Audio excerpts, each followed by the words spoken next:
Back. We're here, of course, for our monthly work session with the Athens-Clarke County Mayor and Commission, and we have a nice, slim 4-item agenda tonight. I'm feeling optimistic about our pursuit of these 4. First one is something we receive on an annual basis, and that's our outside annual financial report, and that comes from Rushton and Company. And from Rushton, we have Sam Latimer and Clay Pilgrim, who are here tonight. So come on up to the podium, and I think the presentation is up and we're ready to roll. So good to see you. Good to see you. Thank you, Mr. Mayor, and thank you, Commissioners, for having Rushton back to do your audit for 2023. So we have a few numbers from the report here and some other information, required information to report to you all. But before I get started on the presentation, I first want to thank for you all, first of all, for having us to do your audit, but also thank all your employees. We ask a lot of questions. We request a lot of information.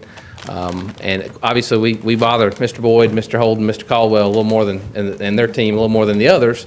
But we do visit and speak with offices throughout the county. So we want to thank them all. And the audit process went very smoothly, so we're appreciative of that. All right, so getting started, looking at the annual comprehensive financial report.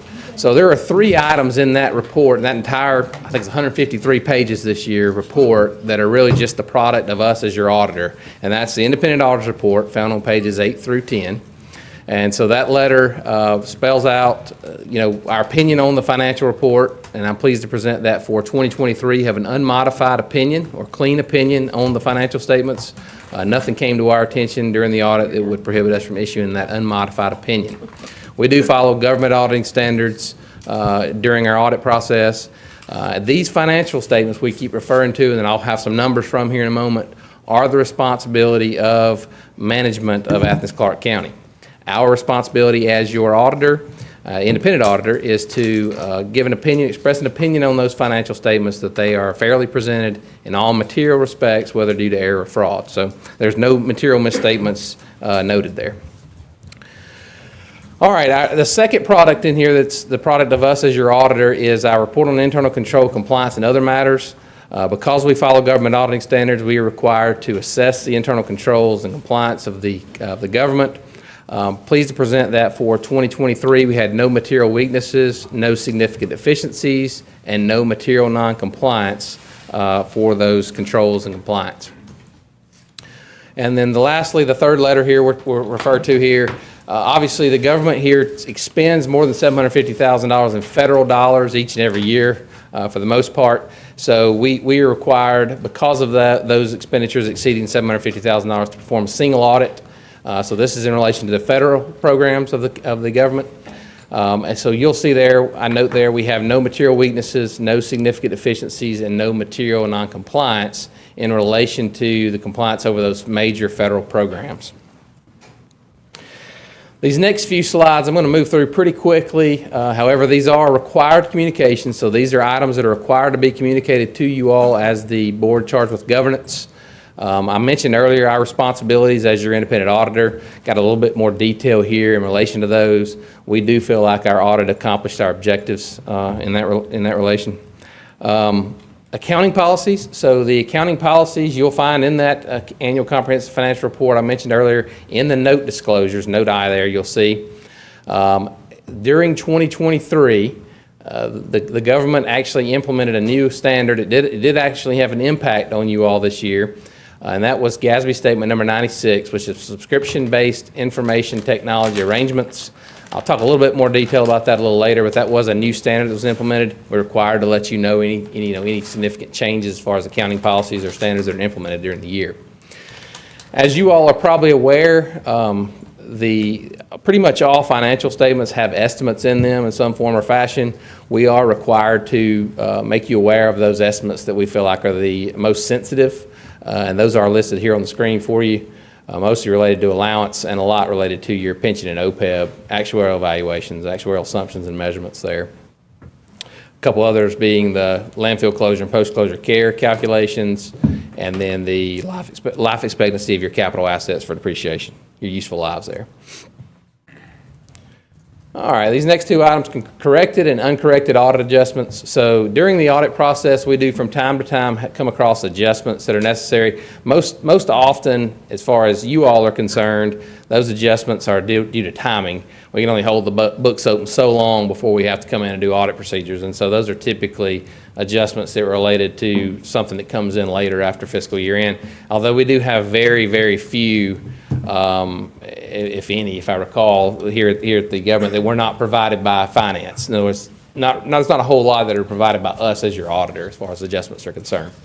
We do have from time to time, as we mentioned, they're uncorrected audit adjustments. We call these pass adjustments. What we're referring to here is we do a lot of calculations, a lot of analytical type relationship calculations, those sorts of things where we may have something that's immaterially different, trivial, and so we do keep those though because we're required to make sure those misstatements or those adjustments are not only immaterial individually, but they're also immaterial in the aggregate. So we do keep up with those, even though we don't adjust those. We keep up with them and to make sure that there is no material adjustments necessary. And we also provide those to management as well. As I led this presentation off talking about management and your employees, we did not have any disagreements with management that arose during our audit. I can assure you if we did have any of these few things here on this screen, this would not be the first time you'd be made aware of that. This would be where we'd make you aware of that in writing, but had we had any difficulties or disagreements in performing this audit, we would let you know long before now. That third item there is probably, in my opinion, one of the most important of all these communications, and that's management representations. So we do, and we're required by our standards to have a letter in our file that's signed by management that basically says they didn't intentionally misstate anything or intentionally provide anything to us that was incorrect on purpose.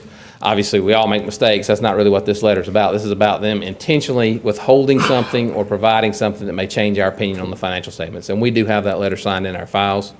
And then we're not aware of any consultations with other independent accountants to obtain what we may consider like a second opinion on any matter. And lastly, other audit findings or issues. We've got a few suggestions here as we move along here, but no audit findings to report for the government for 2023. All right, looking at a few numbers. So a lot of trends here we're looking at. I think that really provides you some useful information. As far as your fund balance in the general fund, you can see here, as you know, you're required, minimum fund balance policy, as you can see there, was changed in fiscal year 20 from 8.33%, which is 1 month, basically 1/12 there, to 2 months at 16.67%. And you can see that line going across there. As you can see for fiscal year 2023, 32%, so healthy in that regard as far as your unassigned fund balance. And then as far as assignments were concerned, which would, I guess, would be your next section of fund balance there, those were all assigned for fiscal year 2024 budget. All right, looking at the actual numbers for 2023 for the general fund, you've got budget versus actual here. As you can see there, revenues were 9% more than the final budget at $13,993,797 there. In your expenditures were $5,891,946 less than budget, largely in the personal services. This is going to be your payroll and related expenditures. Those were less than budgeted due to position vacancies, as you can see there. Overall, anticipated budget, as you can see there, was to utilize fund balance of $8,835,164, when in fact you all actually added to fund balance $11,036,179. So about a little less than $20 million positive from expected budgeted results there. All right, looking at some trends and specifically looking at revenues and expenditures. We'll talk revenues first here.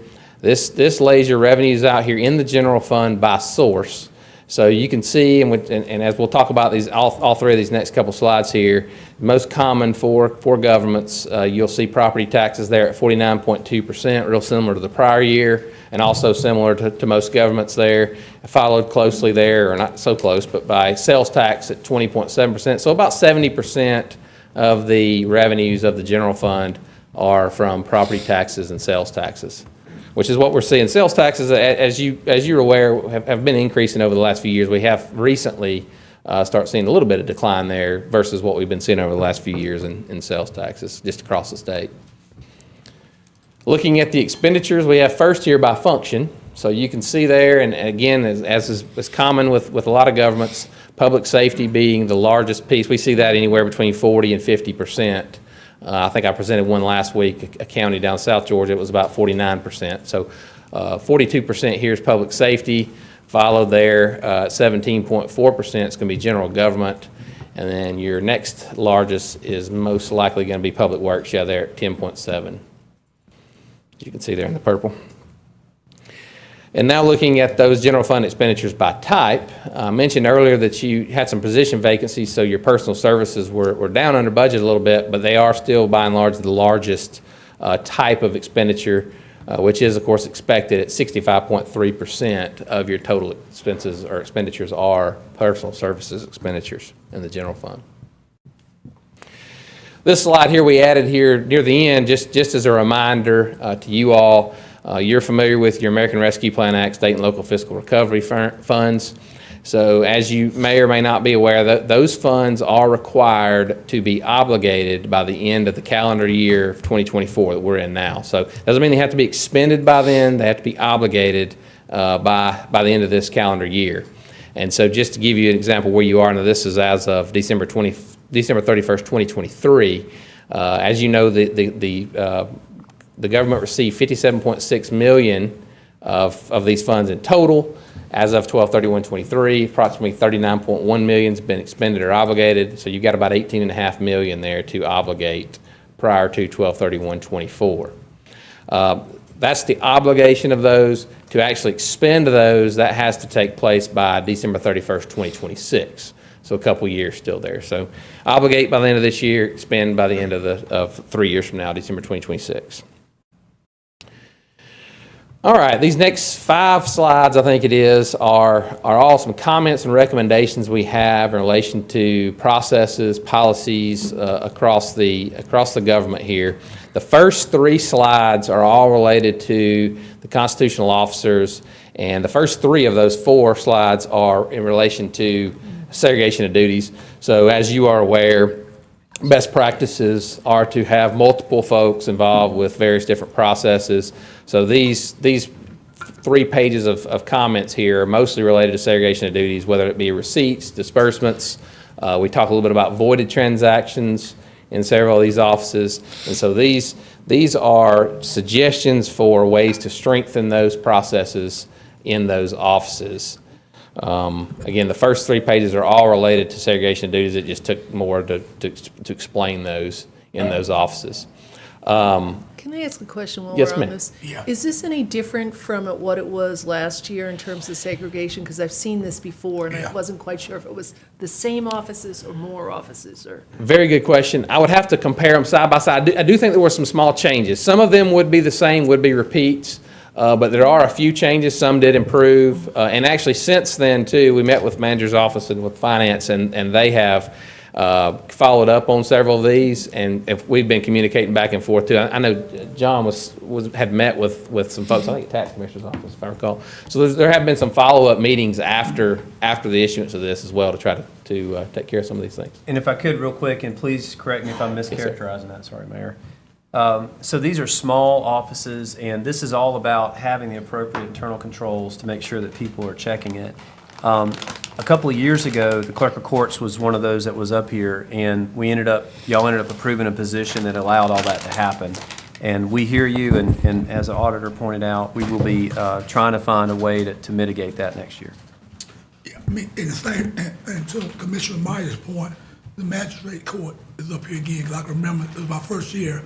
I very much remember that, and it's still here, so that's sort of worrisome to me, that it's still here after a year, that they have not done anything to make that situation improve, so that is a concern. So we need to say something to them, manager or... They're going to turn around and say, y'all need to give me an extra position. That'll fix it. Well, I mean, I can't remember them asking, though, last year in the budget for extra positions. So again, if that's the case, so be it, but they did not come to us last year and ask for a position, so... And some of these have been here for 15 years, just given the nature of the small size of the office. And obviously, when we talk about these things, they're sort of relative risk. And so, I think you would see a different level of finding than you see here if it was a high-risk question. Well, I get that, Mayor, respectfully, but again, something started happening and money started getting missing, then, we got a problem because they have pointed out to us that this is an issue and it's been a year and nothing has happened. So that's all I'm saying. Yep, and you're not wrong, sir. Yeah, And I think that since they're all pretty close together, one of the things I'd like to investigate with the folks over there is maybe there's a position that helps with all of those different ones instead of everybody getting their own. That's what we're going to look at. Okay. That'd be good.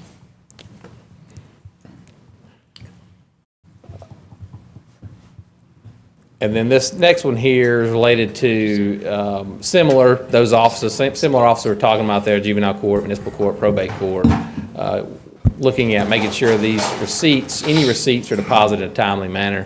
We look at that as 7 days. No funds should be held longer than 7 days, and so that's one of the things we look at in each and every office, and so this is just recommending that those be made at least weekly as far as deposits are concerned. These next couple slides here talk about some other items. These are not related to segregation of duties, so to speak, but this, at the clerk court's office, they're holding some funds and excess funds in the registry account. We're just recommending there they determine either the proper pays, and sometimes that's difficult. These funds that they're holding can go back many years, and identifying who those funds are due to can be difficult at times.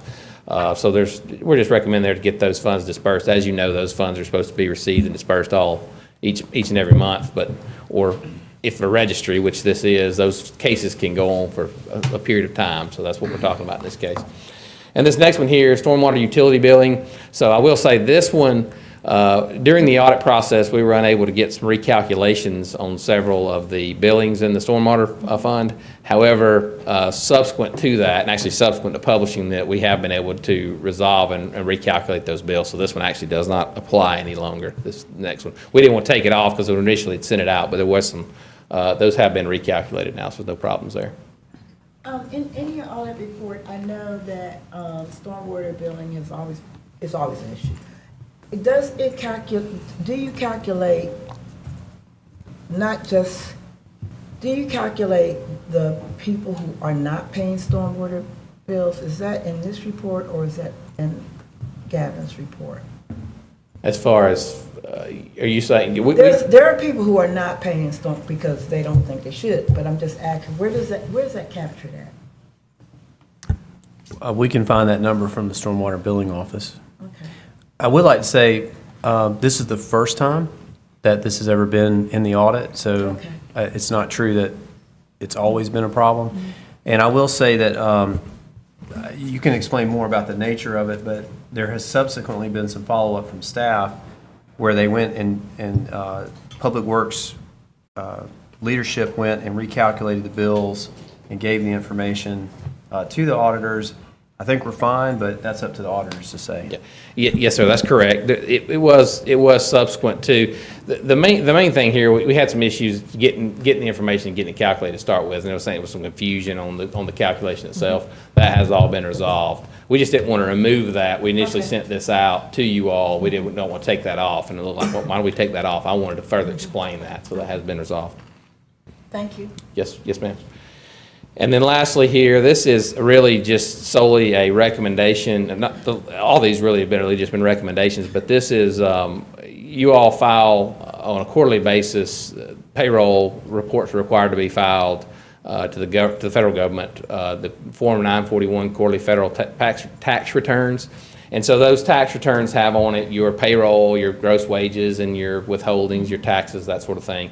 And so during the audit process, we look at this on an annual basis and we say, okay, we compare. Obviously, it's not going to be exact. We compare your gross wages back to your wages that are reported on these tax forms. We also do the same thing for payroll taxes to report those back, what's reported on the tax form versus what's in your general ledger, what's in your accounting records.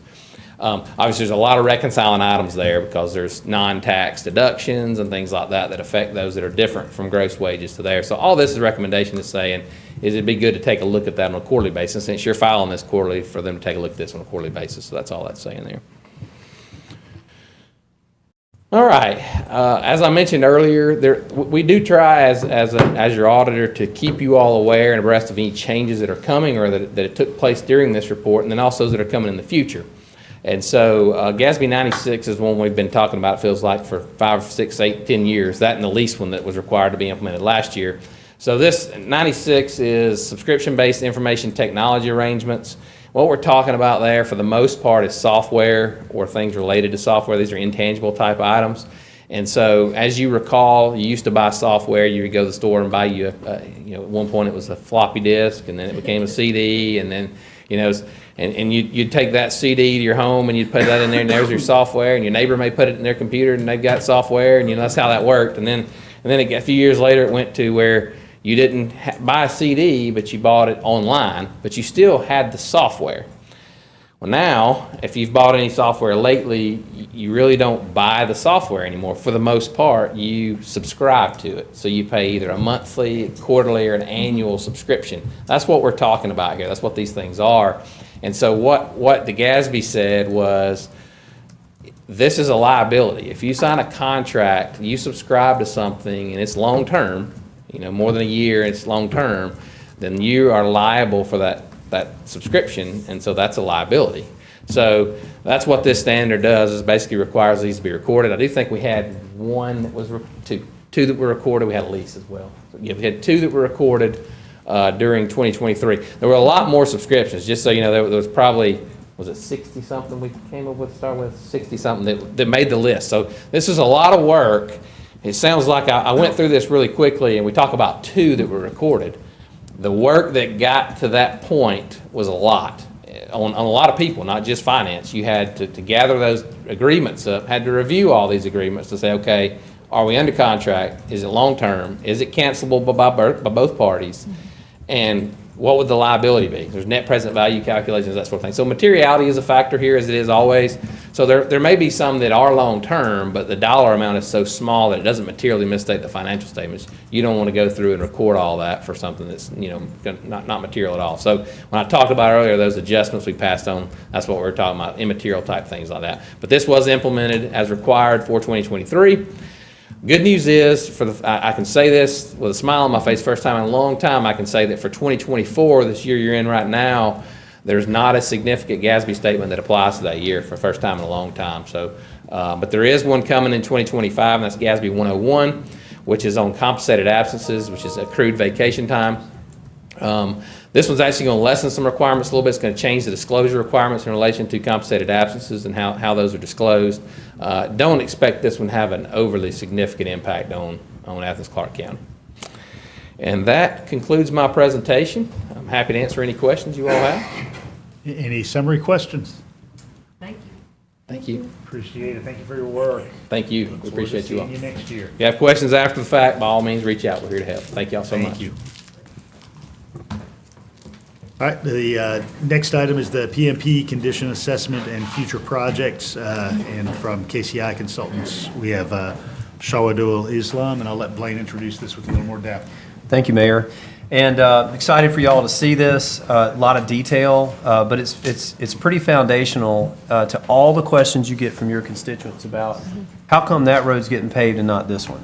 And so I'd ask you to pay attention. There'll be some methodology here, but I think it's a great education on how pavement works and how long it should last and the interventions that we're trying to do to extend it.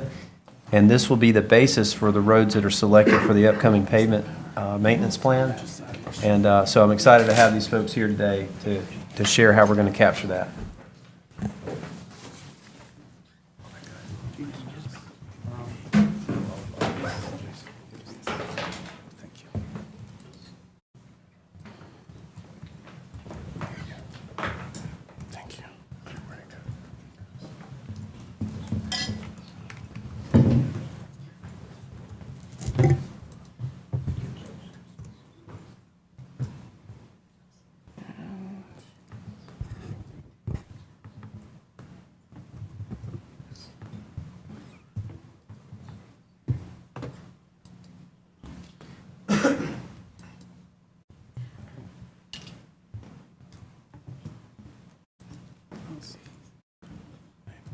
Here we go ahead and start. Yes.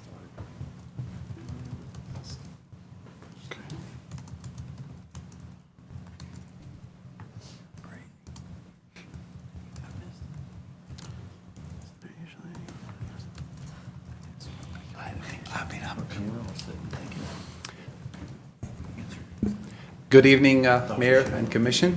Thank you for having us tonight. I'm Ronnie Trieb. I'm the Interim Director for Transportation Public Works. You're probably familiar with me. Alongside with me today, I have Kerry Boyat and Shahdul Islam. We will present to you tonight our paving management program, the recent effort we took with our ratings, automated ratings, and also present to you our findings from the ratings and future tentative program list for calendar 24, future budget scenarios, what can we do with certain amount of funding if funded, and solicit your feedback on the presentation today. The outline of the presentation is as you see here. We'll go with a brief history, we'll explain the PCI, the automated rating system, the technology and the hardware that we used, the recommended treatments. We will go over what we already do and what we are recommending moving forward. We'll present a few budget scenarios, and we'll also talk a little bit about the program schedule, program list, and we'll end with some feedback. A little bit of history here, and I don't want to bore you with this. I'll summarize it with 3 facts. First, we have our first automated rating performed in 2019. In that year, we identified a certain deficit, and we went after SPLOST funding. We asked for $50 million to fund our deficit list and our ongoing program, in addition to the typical, what we used to get from general capital. It was a little bit less than $1 million, in addition to an ALMIC fund, a GROT fund. We only got $25 million that year, and then in the following year, we seeked $75 million to address deficit, and we only received 22 that was merged with another program, which is bridge maintenance. I also would like to mention that in 2019, we began using the rating of 100 to a 0. 100 is for excellent roads, the roads that they were just paved. 0 is for dirt roads, that the pavement doesn't exist. And we also decided that anything below 40 is considered to be a deficit and should get a treatment of some sort, mainly paving. Last, in March of last year, this body has approved KCI and their team to begin our next, which we do now every 4 years, automated rating, and we tasked them to come back to us with recommendations. They vetted those recommendations with staff, and we are here to present to you those recommendations and go over the program. In addition to the history here in front of you is the list of roads, or as you see it on the map, sorry, it's not a list. We have completed resurfacing on those roads. Now, we have done a lot more than this in terms of preventative maintenance and crack sealing, deep patching. But this is the roads that we have paved in the last 4 years. The next slide shows some history on the backlog. What did we do with the funding we received from various sources? So after we completed our ratings, we identified our average was 67. That's PCI. Like I said, 67 falls, in good rating. It's not bad at all. Compared to other communities, we're doing well. However, there's few items to point out at the end of this slide, and I'll mention them later. The backlog of poor roads was noted at 18%, or 228 lane miles. In calendar 20, 21, 22, and 23, we addressed a total of 160 lane miles of resurfacing. The current automated scoring, and we'll go in this in details, but I'll give you a little of synopsis and more comparison. And even though the two programs or the ratings and the outcomes don't compare apples to apples, because the technology gets better and the consultant is different. So we have different sets of eyes with professionals who are looking at this. But we believe that we, on average, has improved the PCI, if any.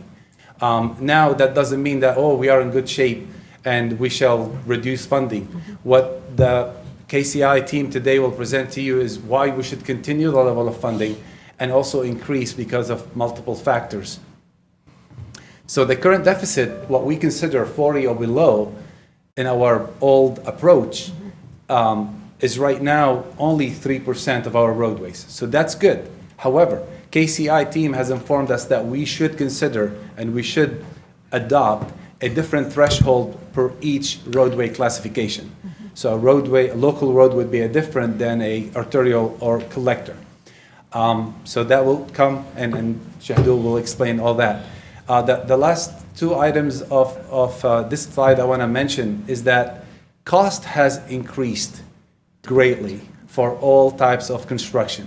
And when it comes to pavement, we're seeing cost increasing up to 3 times for certain items. Items that may require mobilization or specialized equipment or paint, adjustment of utilities, those little items that sometimes we don't think about. We're only thinking about pavement and in tonnage. I don't want to marinate too much on this slide, but I want to turn it over to Kerry and Shahdul.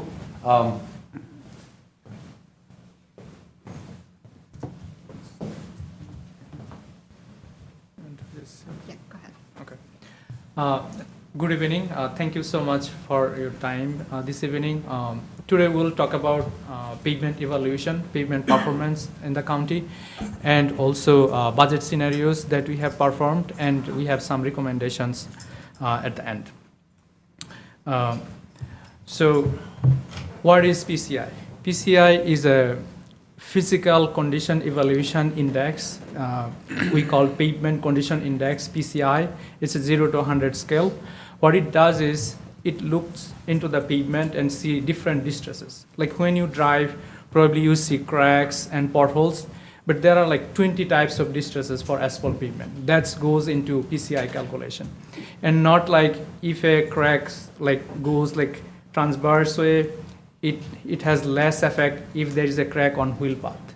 So all those goes into this calculation and gives a number so that we can identify that which road structurally is good or bad, and based on that we can determine what kind of treatment is needed. And also the fact that PCI is a timestamp kind of thing, like so we collected the data in July 2023. So these values actually valid for that particular time when we collected the data. Valid in the sense that probably pavement got deteriorated over the time because there were like traffics, weather events, things like that. So if we measure PCI today, we will see less value than what we had that time, unless we did some improvement. So the idea is that PCI will help you in the sense that you will get an overall picture and then kind of develop a future plan based on that, and you can see the budget scenarios that you'll present at the end. So I wanted to give a quiz that based on these images, what do you think? What would be the PCI for these images? But that will take that long. But here is the PCI numbers for those images. As you can see at the top left corner, when pavement is new, there is no cracks or anything, then PCI is excellent. We call it 86 to 100. But if you look at the bottom right corner, you see there are potholes and also materials is like disaggregating from each other. And then it's PCI 0 to 25. Basically at this point, if you do not do any kind of major rehabilitation like reconstruction or full depth reclamation, this thing will not stay. Like we can do 1.5 inch million inlay that county is doing, but what will happen is it will not give you the more life or like expected life out of a pavement. So in the long run, you'll be spending more money because pavement will get bad in a longer period of time, but you will not get expected service life. So this year, what we did is we implemented a new software platform called Pavement Express. This is a little bit different than what the county had before. It is web-based, unlimited user access, so all public works employees will have access to it, so they don't need to like go into this computer or that computer. So they will just open up the browser and can see the pavement conditions and relevant information.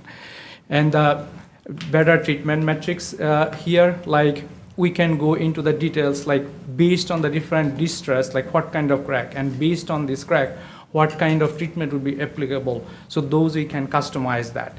And also a lot of constraint we can use in the budget scenario analysis. And this system can talk to another system called CityWorks, like work order management system. So we don't need to do like data import output from one system to another manually. So this system will talk to each other based on API integration. So now that we know PCI, we use this vehicle to collect the pavement condition data. As you can see, this car has 360 cameras on top, and there is a device at the rear end of the vehicle. This is named as laser crack measurement system. What it does is basically it's look down to the pavement.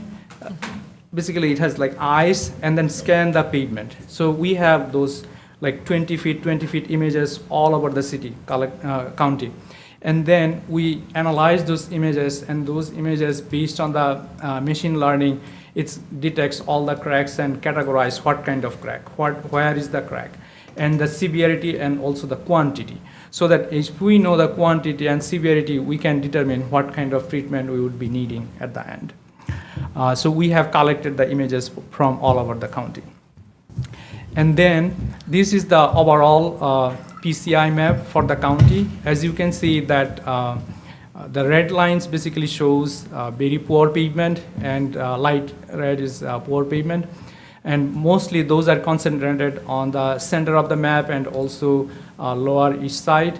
But there are other several places, as you can see, that poor pavements are there too. If I go to the numbers, like what is the overall average PCI in the county? It's 68.6.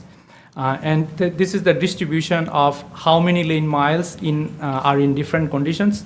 As you can see, excellent are about 200 lane miles, and then 390 is very good, and then we have good 472. And if you see that there are marginal 140, it's although these lines are yellow, but you can see that there is just 1 point difference being poor and marginal. And at this point, pavement is like, although county is considered this is marginal, but nationally, these pavements are in poor condition. The way experts sees it, and also the structural condition of it. Basically, at this point, pavement is ready for a rehabilitation, not like patching or anything. Mayor, do you mind if I ask a quick question? Would it be possible, it was hard to read that map a little bit earlier, but could it be possible, well, going back to the next slide with the specific numbers for the color. This one? So would it be possible for us to get a list of all the marginal poor and very poor streets that you have identified? You'll see what I'm saying? Is that possible to do? Yes, we have provided that. I think that'd be of interest Yep. to.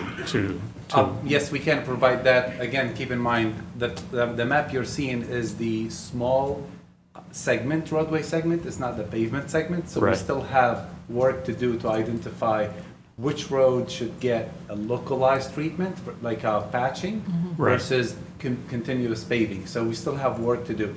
We'll be more than happy to provide with you even those smaller segments. We will provide. Yeah, those. that'd be great. I Yes. think it'd be helpful for us to see the marginal poor and very poor. Allison, on the rating scale? Well, no, I'm back to the map. If you could go back to the yes. multicolor Yes, ma'am. map. Is there a way we could have this with the state roads so we can orientate ourselves, maybe have them in black so that we can see what's missing?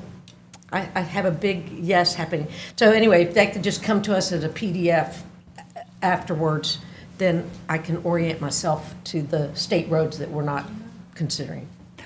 Yes, definitely. We can lay out another layer for the state road in there, yes. Thank you. Yep. Okay, so these are the average PCI based on the functional class. As you know, in the county, there are several level of roads, but major part is the local road and roads, and you know that here that PCI is 69.2. As I mentioned, the majority is the local road. So we wanted to see in the deeper in the local road that what percentage or how many lane miles in local road are poor or any other conditions. As you can see that 122 lane miles are in marginal, 31 miles in poor, and 4 miles is in very poor condition. Now that we know the pavement conditions, based on our survey, we wanted to see that how pavements is performing over the years.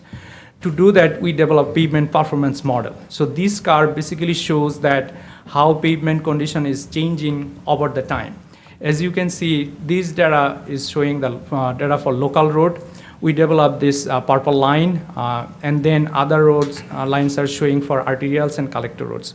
How it helps is that based on this, we know that how our pavements in performing, and also we can predict what will be the future condition so that we can do the future budgeting based on that. So here, as we know the pavement performance now, then basically we are giving some idea about, in general, what kind of treatment we need to do at different pavement condition level. So when pavement PCI is more than 70 and in the 80 level, typically we should do crack sealing, like cracks probably just popped up. We need to seal that so that water doesn't go into the pavement, because water is the enemy of pavement. And then we can do pavement preservation.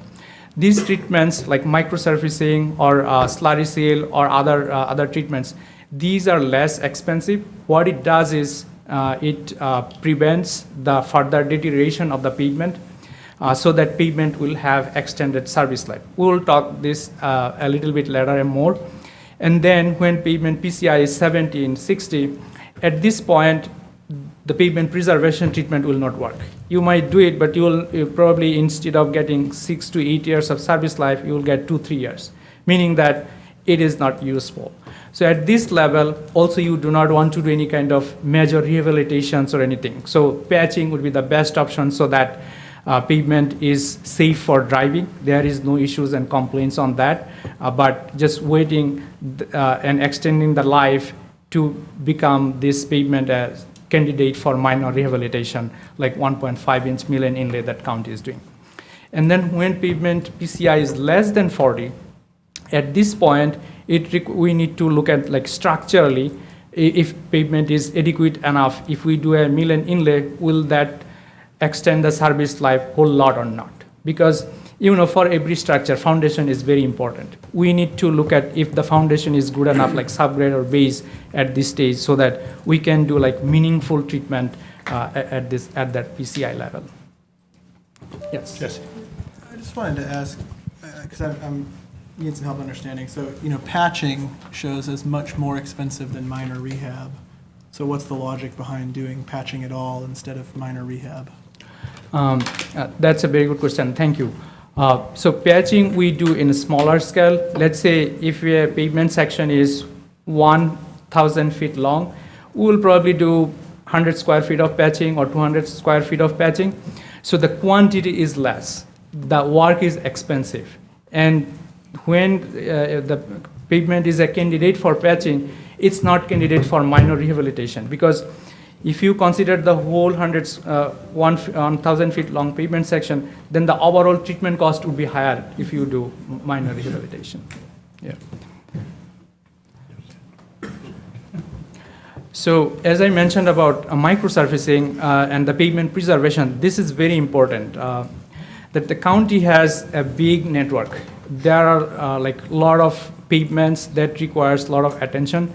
The idea is that how we can extend the service life of pavement.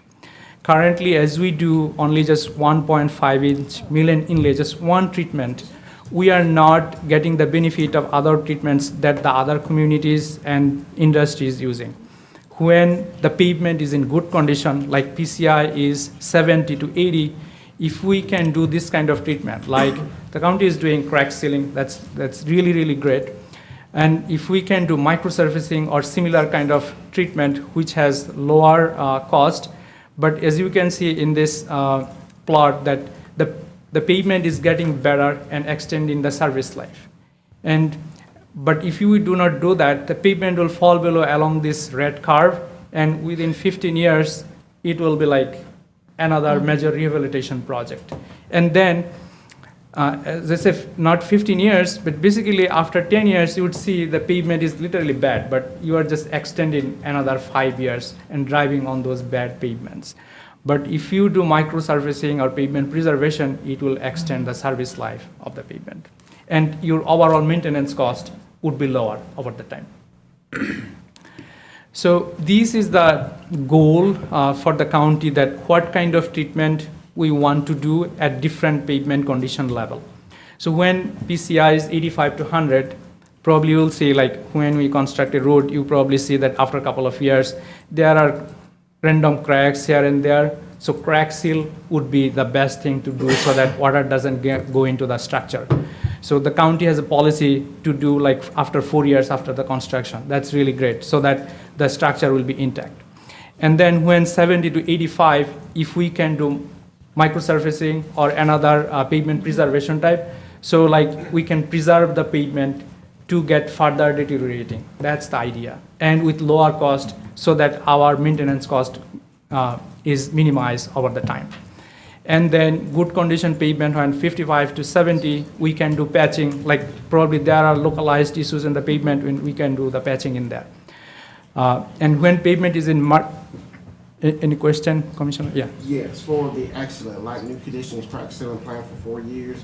So let's say, is that a policy or is that just a recommendation? I think county does that right now. It's our internal policy. Because like, what if you build a new road 2 years later and the crack seal and just get worse, but you have a policy that you're waiting for 4 years for new road or excellent condition road? So 4 years is actually a very good number. If we go to 2 years, we won't be effective. So 4 years is kind of like a good median for between a local road and an arterial, for example. We used to wait until 6 years. Let me rephrase it, I'm sorry. Yes. So let's say there's a road that's excellent, and after 2 years, after it's been resurfaced, repaved, it gets a crack. Do you wait 4 years, or do you fix that crack? It depends on the crack. If it's, yeah, it depends on the crack. So there's longitudinal cracks, or there is alligator crack, which looks like an alligator skin cracking. So it depends on the type of crack. Ronnie, if I might, if through our, of course, evaluation only happens so often, but if there was a road that had a terrible crack on it and staff was aware of it, we would address it if it needed addressing, even if it came before the 4-year time limit on crack Correct. seal. I'm sorry. Yes, correct. Yes. Thank you. That's an excellent question, Commissioner. However, we should expect that pavement will not show any kind of cracks after 2 years. So that's why we will recommend different kind of treatments so that we can eliminate early cracks and hold the pavement for longer period of time. So this slide basically shows the current treatments that county is doing and also the proposed treatments that we recommend. So on the right side, as you can see, that for the local streets, and basically this has been done for all kind of streets like arterials and collectors. When PCI is less than 40, county has been doing like 1.5-inch million inlay. And for others, it's just patching. So county has been doing a lot of patching. So another thing I wanted to mention here that in the PCI, when I say that average PCI is 68.6, the patching contributed a lot. So although patching is a like temporary fix and showing that improvement into the PCI, but it's not like structural improvement to the pavement. So what we are recommending is that raising the bar of that PCI level for doing major rehabilitation based on functional class. Like for arterial streets, there are a lot of traffics in there. So doing those at PCI 55 or less, so that the underlying structure is good. And if we can replace the top 2-inch, then the pavement will be like in good shape. For collector streets, we are recommending to improve raise the PCI bar to 48, and also doing pavement preservation when PCI is more than 70. So what will happen is, if you treat the pavement at that category, like more than 70 to pavement preservation, so you can extend the service life of pavement. So what we saw that currently pavement is staying like 10, 15 years, it will be extended to 25 years. So overall, the price for managing over the network would be reduced over the time. So in the new software platform that we have implemented, we can customize this like in this slide, we are showing that local road, we would be doing crack sealing when PCI is greater than 80, but that has little bit of cracks here and there. And more than 70 to 85, we will do patching. And then if less than 40 for local road, we will be doing 1.5-inch mill and inlay. But for arterials and collectors, the treatment metrics that I showed you in the previous slide, we have programmed those into the new software so that we can see how much money it would require, what will be the condition over the time. So if we can do this, what will happen is, as you see in this slide, because the structurally pavement is poor, although PCI probably is showing 70, but there are like alligator crackings, meaning that we cannot do any preservation. So we have to let this pavement go to till 40 or 55, whatever the bar you use to the mill and inlay, but we cannot do pavement preservation because the structurally pavement is not strength enough to hold this pavement structure. But if we can fix those issues, we can do pavement preservation at this level, and then PCI will improve, and you will see the benefit over the time.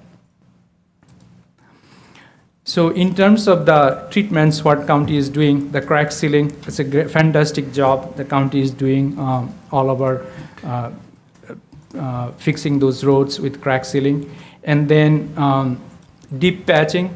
Sometimes what happens is that, that in 1 mile roadway, the entire structure may not be the same. The subgrade soil could be different.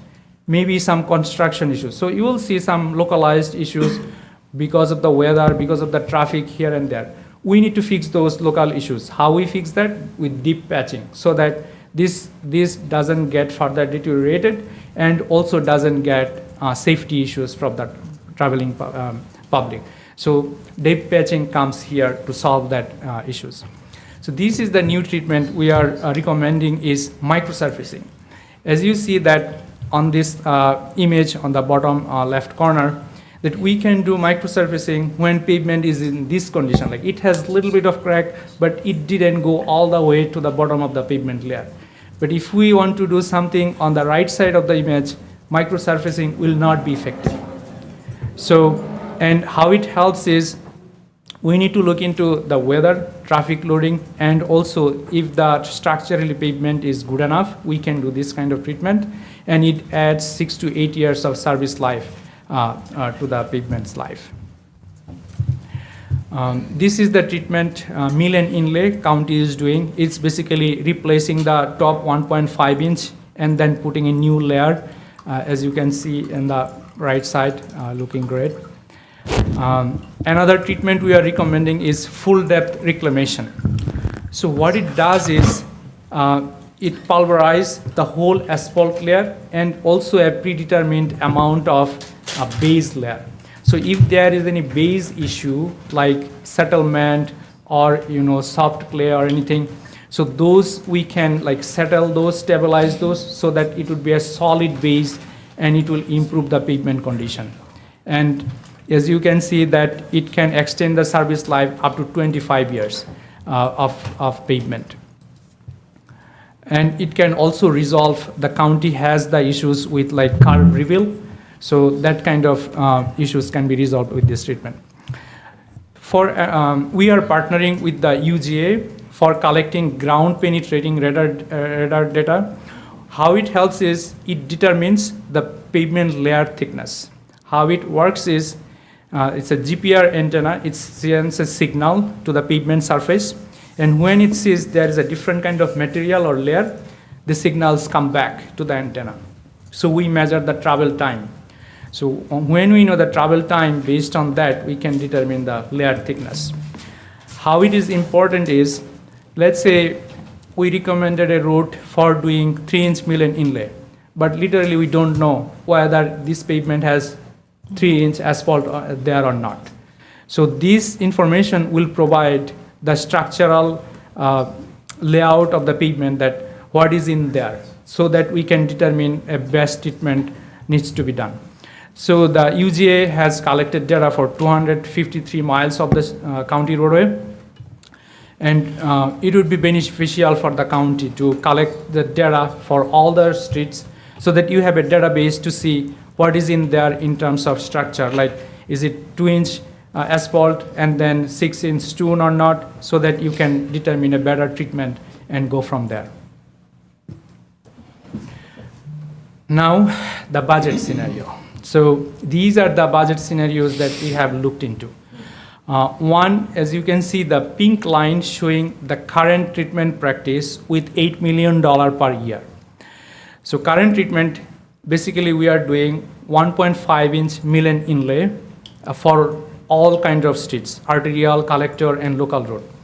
And doing that, if we keep doing that, the projection showing that the PCI will go down to 65, meaning that what we have currently, it will deteriorate to lower PCI level.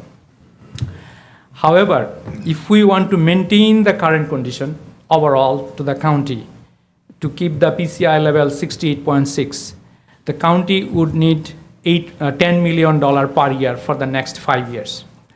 The problem with $10 million and this current practice that I explained before, that currently we are doing just 1.5-inch mill and inlay, one treatment. If we keep doing that, we will not be able to address a lot of other pavement sections in the county, and also it basically doesn't improve structurally the pavement structure. So it is basically the skin that we are replacing year after year. What we need to do is gradually, if we see that a pavement has PCI less than 40, we need to see deep down structure that if the structure is good enough for the traffic, for the environment, and if the curb reveal is there or not. So fixing those issues would require full depth reclamation, meaning that it would require more money.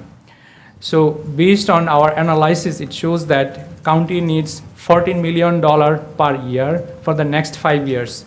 That would raise the PCI level, as you can see, to 76, and also solve a lot of issues related to pavement structure. And we are also recommending doing microsurfacing for $500,000 per year. And after the 5 years, I would say that when pavement structure is a lot better, probably increasing this category is little more, because with $500,000, you can basically do a lot, you can address a lot of roads compared to doing mill and inlay, because that is like 5 times expensive. So. Question for you on this. With this budget scenario, this is 5 years at, let's like the top one of 14 million. At that point, we would have changed our predicted pavement condition index up to 76, right? At that point, do we have any analysis that shows what kind of funding in today's dollars we have to do? Would we then be able to lower our, would we get ahead of the curve and lower our expenditures? Is this 14 million so we could get up and then pull back in a couple of years?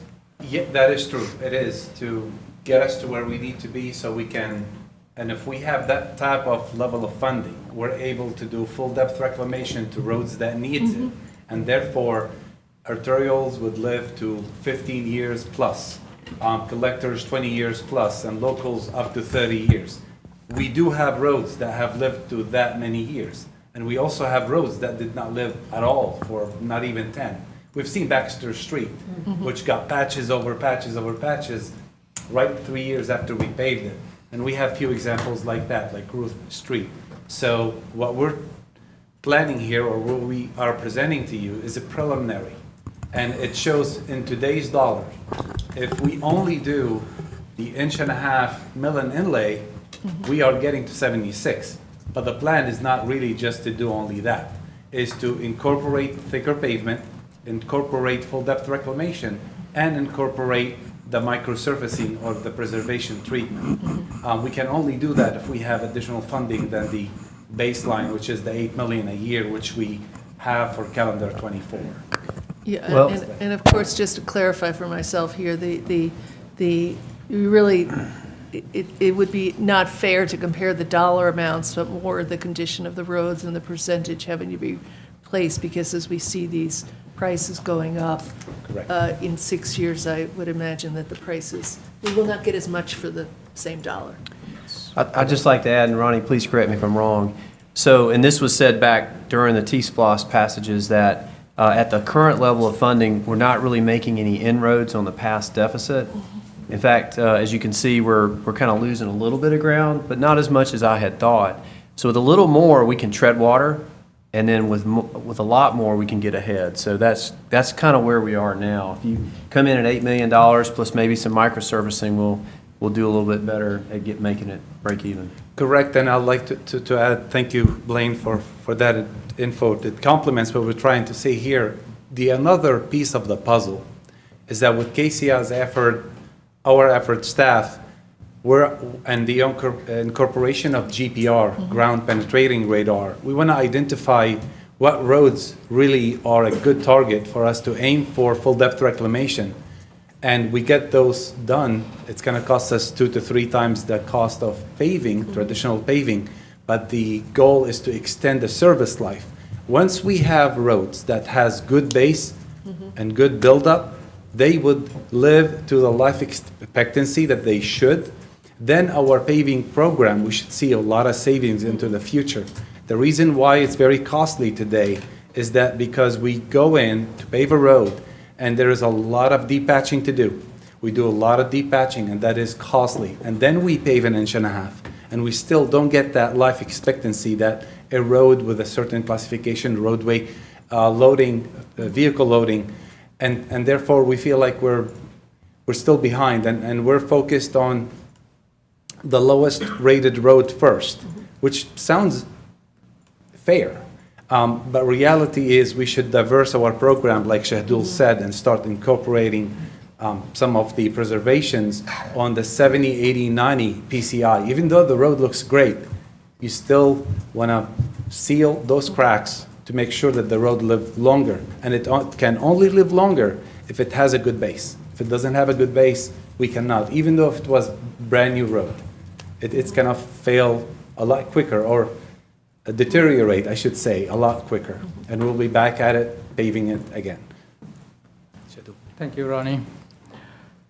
We have another slide showing that with this budget scenarios, what would be the backlog after the 5 years. As you can see that if we do not do anything, this is just hypothetical scenario I put in there just to lay the ground, that there will be 450 lane miles of backlog. But if we can adopt $14 million per year, backlog will reduce significantly. It will not be the case, there will be no backlog, because there are a lot of uncertainties to the construction, to the material qualities, but it will get a lot better. As you can see, it's only 19 miles based on the projection. So this slide basically shows the pavement section based on what we have collected data PCI in 2023, and also predicted PCI for 2024 to 2027 based on this PCI threshold. For arterials, if PCI is less than or equals to 55, for collector road, PCI less than 48, and for local road, it's 40. Total here is about 260 lane miles, about 21% of the county's network. So to fix those roads over the time, the next 5 years would require $14 million per year. And with the current funding, that 8 million, Madam, yes. Oh, I didn't want to stop you. When you stopped, then I had a question. I haven't stopped, yes. Oh, you did stop, okay. For those of us, or those that are watching, whether they're watching on YouTube or sitting in the audience, the arteria and the collector and the local roads was education for me, being on LRC. Could you just take a moment and define what they are for other folk that are listening? Yes. So arterial roads are basically the major roads in the county, which has like a lot more traffic, probably 6 to 8,000 vehicle per day or more than that. The way in engineering side we see is we call ADT, annual daily average traffic. So those roads would be like more traffic in that area, and you would see probably multiple lanes or so. Divided roads, those are. And then collector roads, basically what it does is, name actually explain what it does is, it collects the traffic from the local road and put in those arterials, and those goes to the interstate. So that's the difference in those classifications. And as you see that based on those roadway characteristics, it carries basically different type of traffic. Like the local road, basically the neighborhood traffics and stuff, and also garbage truck, USPS, UPS trucks, those kind of things. So that's why we have lower PCI threshold for the local road, because not heavy traffic. But for the other roads, we need to raise the bar so that we can fix the pavement when still it has structurally good enough. So we can replace only the top few inches and make it better in terms of structural stability. Thank you again. So here is our few recommendations. We recommend to diversify the pavement preservation treatment, like doing microsurfacing, rejuvenator. What it helps is microsurfacing helps, it delays the further deteriorating of the pavement. What rejuvenator does is, once we do a mill and inlay, after 3-4 years, what you would see that, so pavement surface, asphalt surface is black at the beginning, but the color get diminished, and because of the oxidation with water, weather, those kind of things. Meaning that the asphalt material losing its properties. So to restore that, there is a treatment called rejuvenator. Basically, it rejuvenates the properties of the materials. So how it helps is, if there is a minor cracks or anything, it heals those in that category, and it's very cheap. But it helps in the long run that the surface would be like new again, and then it will extend the service life. Another thing is not doing just 1.5-inch mill and inlay for all kinds of streets. Tailor the treatment based on the PCI threshold and also the functional class. Like if the PCI is less than 25, we need to look into deep that if the structurally enough to do another 1.5-inch mill and inlay, or we need to do FDR. So the GPR data we are collecting, that will help to see that what is inside the pavement structure. So the data-driven decision that I just mentioned, the GPR data will help in that. And the structural evolution and optimal thickness analysis. So let's say a pavement which has 20,000 vehicles per day, another pavement 2,000 vehicles per day. And if we do asphalt thickness like 2 inch here and 2 inch there, that will not make sense. It has to be based on the load and the environmental conditions that it will go through. So when we do a full cycle reconstruction on mill and inlay, we need to consider those things before doing this big investment. And the setting target PCI levels and also allowable backlogs. So basically saying that we want to see the PCI level 75 in the county in the next 5 years. And also we will not allow more than 5% poor road in the county. So those kind of targets, and then trying to achieve them so that you have a goal in front and you can evaluate how we are doing over the time. And then increase funding for sustainable outcomes, meaning that what we say that some of the roads require full depth reclamation or reconstruction. So increase funding to facilitate those projects so that the pavement will get longer life and it will provide a sustainable pavement for longer life. And then doing pavement condition evaluations regularly. How it helps is, let's say we did a mill and inlay in a pavement, and let's say we do not do any kind of evaluation last 10 years. How do we know that how the pavement is performing? How the contractor is doing? So to do that, so that let's say we did 20 miles of road mill and inlay this year, and not all of them will be performing same way. If we do this conditions evaluation, we can go back and see why those are performing differently. Is it construction issue, is the subgrade issue, is the base issue, so we can fix those problems once we know. Thank you so much for your time. Thank you. Okay. All right, got a few slides left and promise to be brief. Just reminding you here of the slides you've seen earlier. And Commissioner Hamby, we do have a slide, and completely forgot. These are the roads that would fall under the proposed thresholds. And yes, we will provide you with more of a list, actual list, that would not be a problem. And I'll jump into funding for the current year program, calendar 24. I can't believe it's already almost middle of February. So we have in front of you is a total of $7.6 million available for the calendar 24 pavement management program.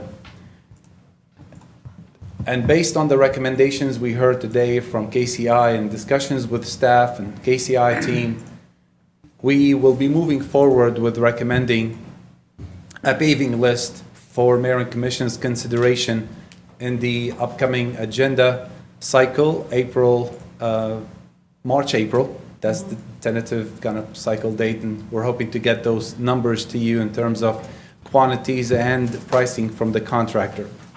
If we're successful, we're looking to have a traditional pavement management program. That's about $7 million. Set aside $500,000 for preservation treatments, and set aside $800,000 for full depth reclamation. Now, the full depth reclamation amount, we may have to sacrifice it if the prices come up higher on the traditional program, which is, we're saying $7 million. I would love to hear some feedback on this in the next, after we get to the last slide. I think we have one more slide here. So the next steps, KCI team will finalize their final findings in a report and send it to us. We will, like I said, put together an agenda item with a proposed list for calendar 24 program. This would be the 1.5 inch, could have 2 inches of mill and inlay as well. It will also identify a backlog of roads that would have full depth reclamation required, or recommended, I should say, not required, recommended, so we can get the best bang for buck. And we will incorporate our GPR effort, ground penetrating radar, to help us in our decision matrix for treatment type. I'm sorry, I jumped the line here, and yes, we will create a deferred resurfacing list for full depth reclamation. We will work hard to get something moving for calendar 24 with $800,000, but it's really dependent on how much the price will be for the traditional paving program. So Ronnie, on this, the 8 million is from the budget that we approved last year, and that's going forward. But if we go back to that, that nice, I don't know, the one with all those. Series of tread lines. The tread lines, 28, So if we want to do something to address the lines on 28, we will have to increase our budget allowance for the next year. Correct. Right, okay. Yes. So the money we're talking about spending, that 8 million, we'll still be spending that in August and September because of the payment cycle being in the fair weather time. Correct, and I'll take the next question. I want to highlight one thing here. If you give us $14 million and say, go to town with it, we have to do our homework. We're not going to show up and do an 1.5 inch of mill and inlay, knowing that some roads have subsurface issues. Yeah. Unless you tell us to do that, we'll be more than happy to do that. Our recommendation is, we'll move forward this year with the traditional paving program. We're going to get more GPR done with KCI contract. We're going to build a program together for the future that identifies future needs, and we'll come back to you with those recommendations to get your blessings on next steps. And then by November of next year, we'll come back to you with a 4 or 5 year program based on a funding that we may solicit some feedback, maybe through a work session, another work session. But the intent is that 14 million would be for fiscal year 26, not this upcoming year. Like I said, if you give us money this year, we may be able to incorporate something and enhance our program, go up to $10 million. I feel comfortable. I think 14 is a little bit too much for us to handle, unless you want us just to pave. I mean, we can go and just pave an inch and a half, but some of those roads kind of deteriorate faster than we would like them to. Yeah, if you can stay on this slide. So am I understanding correctly that without us having to take any action, you're planning on investing in microsurfacing, operating under the current budget, and that would kind of steady off that, or that would boost our line up to the 68.5, right? Without us investing anything extra? If we continue at the current level of funding? Yes, Okay. yes. But that's where we project ourselves to be now. This is in today's dollars, and we know Sure, inflation is sure. happening. So I guess this is more for colleagues maybe, and thank you for this. This is very instructive. 68.5 as a base level, it's not perfect, but it's pretty good. It's certainly drivable, it's safe.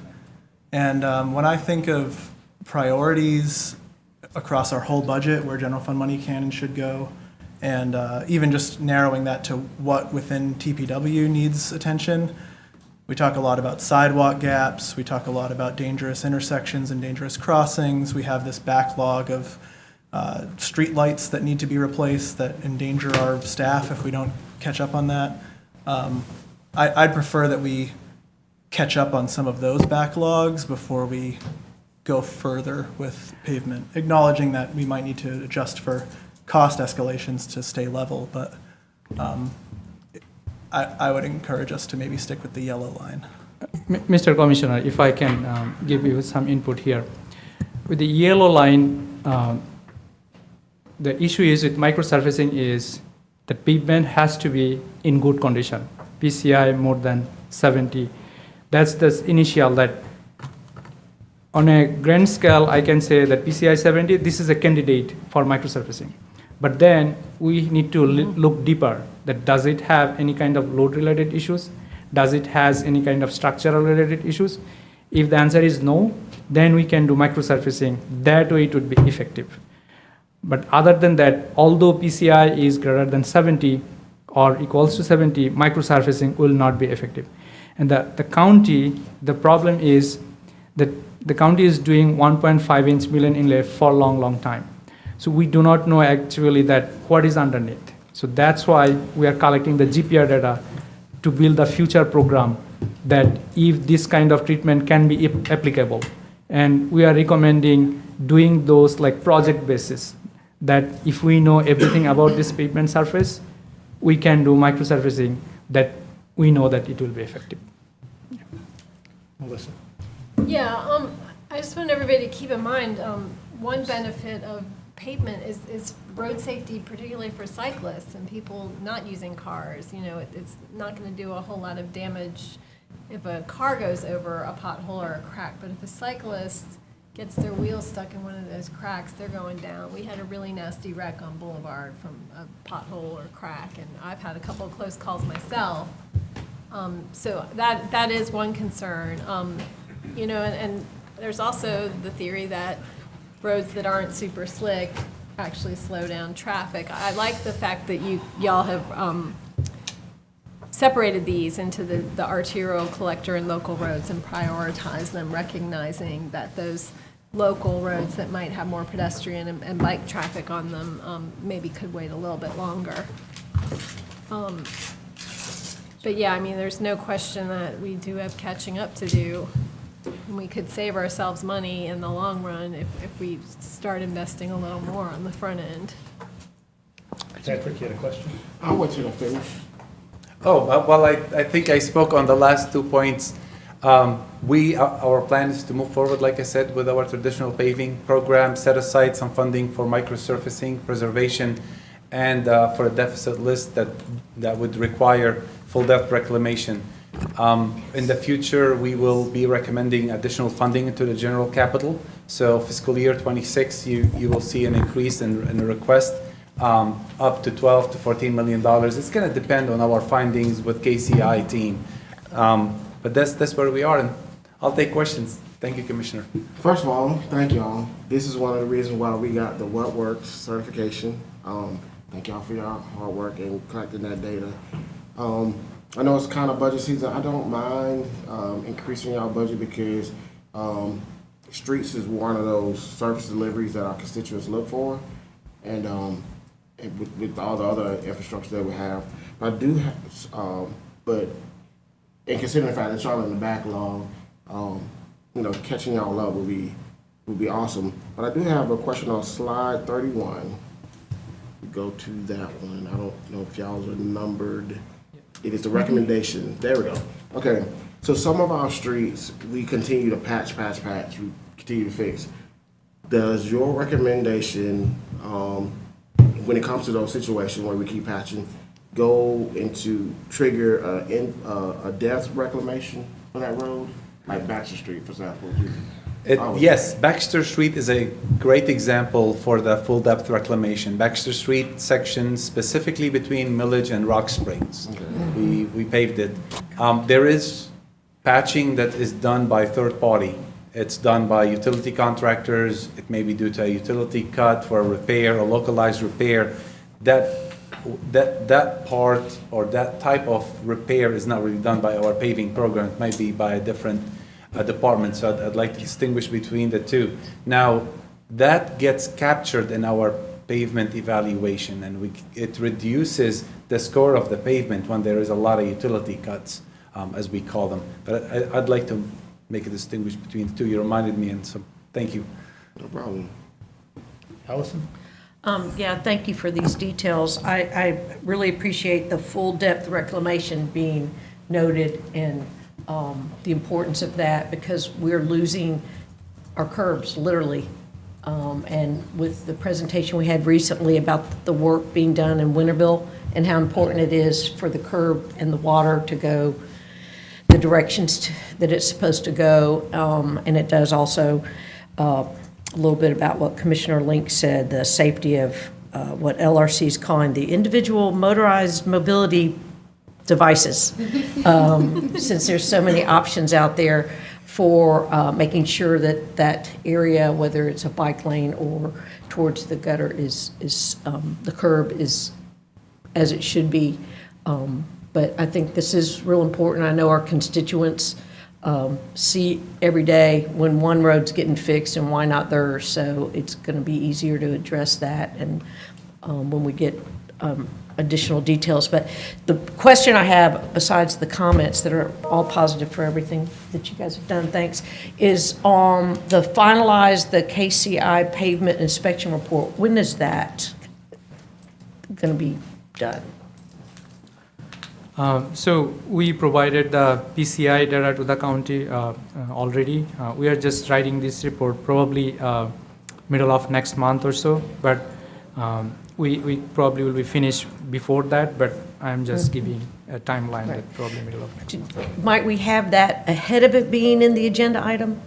Because it Yes. sounds like that's probably, there's going to be a lot of reading to do, and if we could get that Good specific point. report ahead, that'd be Yes, awesome. good point. Agenda item for the calendar 24 pavement program. Is that what you're referring to? Yeah, whatever Yes. you have coming for us, if the report, when it's ready, Sure, I don't want to mix can the come. budget versus, yes. It's all, it's all yes. coming together. Yes, Yeah. Commissioner, we will aim for those to come together at the same time, and will not have the report but ahead of the agenda. So it would be published ahead of the agenda and shared along with the agenda.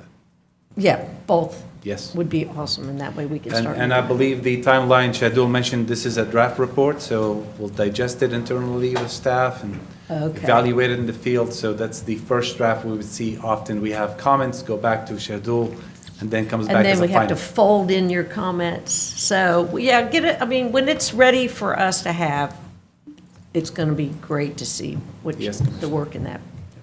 Thank you. Dexter? Yeah, thank you. Thank you all for the presentation. I appreciate it. Just, this is to my colleagues, and I got a question.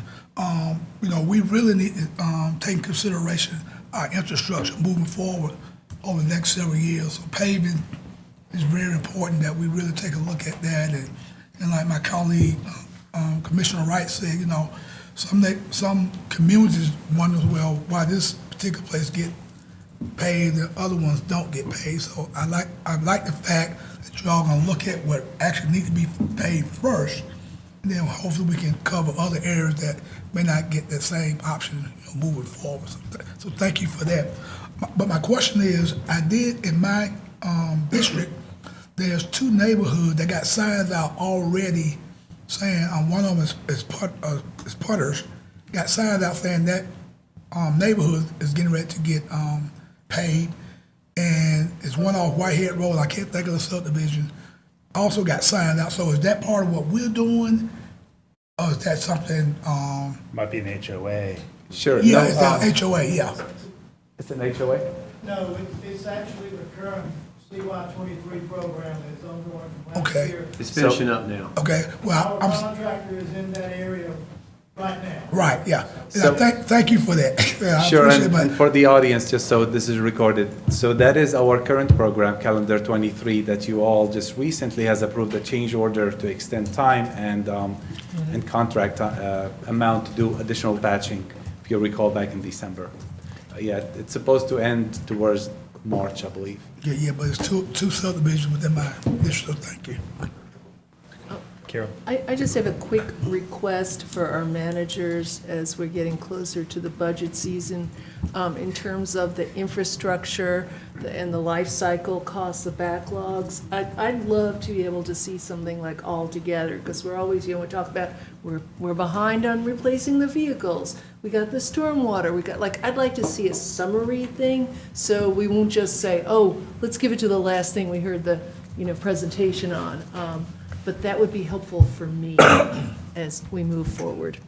I really appreciate that request, and we are still working on trying to understand our full life cycle liability across the government, but I will promise you that you will see, as in the past, the plan to try and get the fleet right size, and also Leisure Services in past years has done a really good job of projecting their needs, as well as the facility needs across the government, so all of those things will be part of that. Yeah, and if there could be just a little summary sheet. Jesse? Thanks. 2 questions and then probably a couple thoughts. One, if we could go back to that slide with the, what slide number is it here? I got it pulled up. It's number 28. Yeah. So am I understanding correctly that the full depth reclamation that everyone's excited about, we can begin work on that if we're at that yellow line? It just might not be as much. Exactly. We want to set aside and see what we can get done with that funding. I'll give you an example. Baxter Street from Rock Springs to Milledge, for the last bid number we received, and we did not move forward with that construction, was a little bit around $500,000. Just that little segment, and it's about 3.5 times just mill and inlay cost. So it was prohibitive. It is better to have more roads and have a meaningful program for full depth reclamation, and we want to look at options like having a contract just to do that, not the paving contractor doing all kind of work and the full depth reclamation, because that's a very specialized work done by a specialized contractor.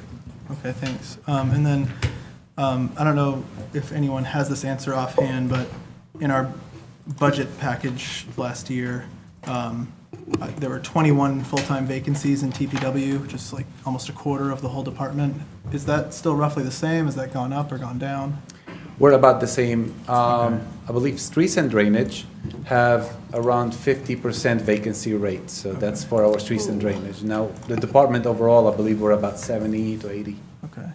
So, thank you for that. And this is not in any way to discount this work or the value that this could bring to the community. But when budget time comes, we're going to have a finite amount of dollars that we're going to put toward things.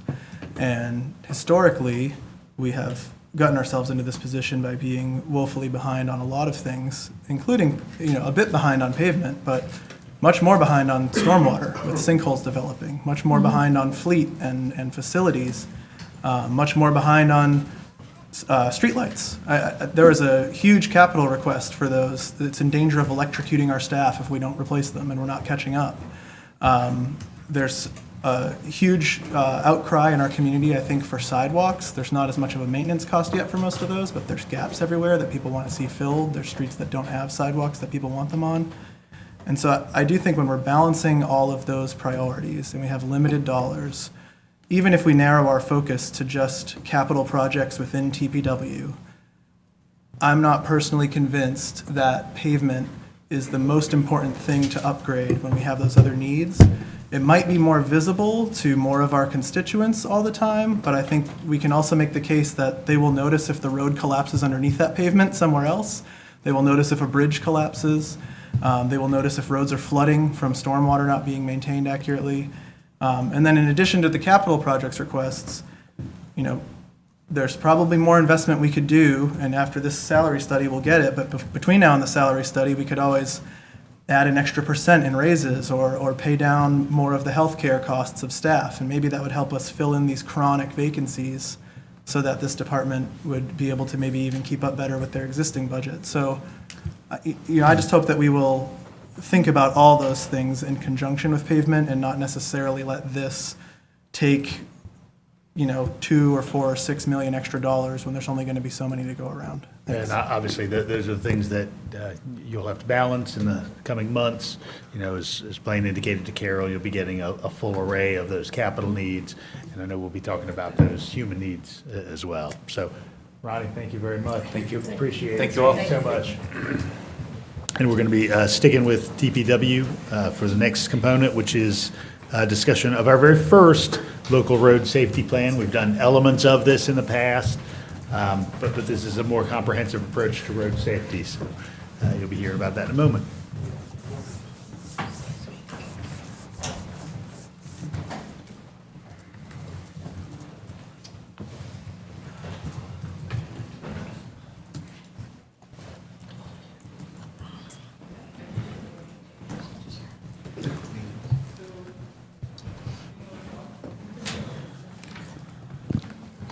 Good evening. Hey, Tammy. How are y'all?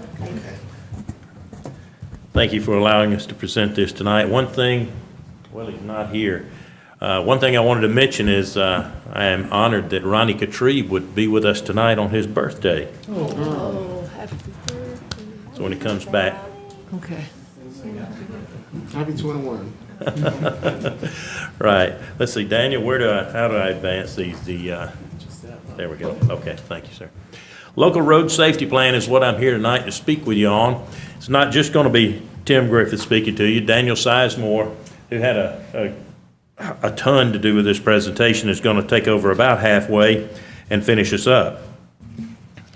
Of course, the local road safety plan is all about safety. And one of the good things about this is it's proactive. Something that we've needed for a long time, and this is a great plan we feel like that we have here to share with you. Local road safety plan will help us identify hot spots throughout Athens-Clarke County on our local roads and help us identify general areas where we need safety improvements. It'll also open the door for funding opportunities, and that's one of the big things about this particular program. This is our vision statement, and it is bold. If you look at it, 0 deaths and serious injuries, but we believe it's achievable.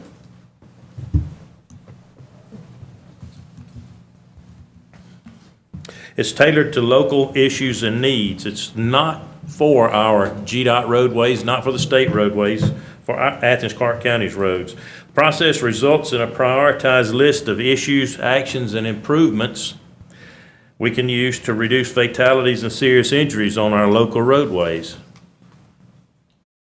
This is a neat little slide that Daniel pulled here from, I believe, the FHWA, and it outlines a holistic approach to roadway safety. Why make a plan? Well,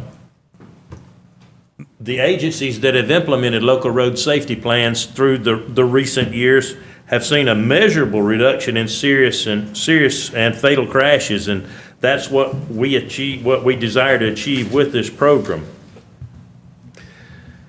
And here you see a long but not necessarily complete list of the partners that we intend to use, and there probably will be others.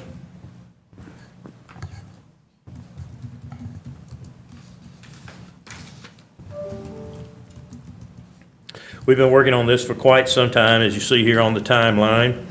Quite a few of our staff attended some webinars and workshops back in 2022, and we have continued to build upon the knowledge we've gained, and we've come up with what we believe is a very workable, very beneficial plan. How does the local road safety project fit into the Vision Zero strategy? Well, this is a plan for things that we have complete control over, but the Vision Zero safety action plan will be more systemic, and it'll involve coordination with GDOT and other agencies. Both plans take a safe systems, human-centered approach designed to proactively reduce risk for people and decrease the severity of crashes. And this is not a great slide, I realize, as far as showing you the walk score versus the most expensive neighborhoods in Athens, but there is some correlation to some degree about the more affordable housing having a higher incidence of crashes or being less walkable. And then in terms of age, the youngest and the oldest are the most vulnerable.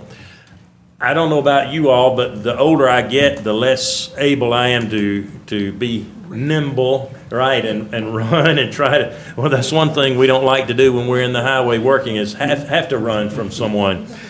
But the older you get too, the not only does your reaction time increase greatly, perhaps your ability even to survive a fall. I fell off a roof a few years ago and did not know until that time that the majority of fatalities from falls occur 6 feet or less. So basically, as you're walking, you fall and get hurt, and the older you get, the more prone you are to brain bleed. So there's a whole host of issues with this. Also, lower income people and people of color are at a heightened risk of being involved in a crash as a pedestrian, in part due to the lower local investment in pedestrian facilities paired with an increased frequency of walk trips. Of course, also the less affluent you are, you don't have an automobile, you've got to rely on public transportation or your own 2 feet to get you there, or a bicycle.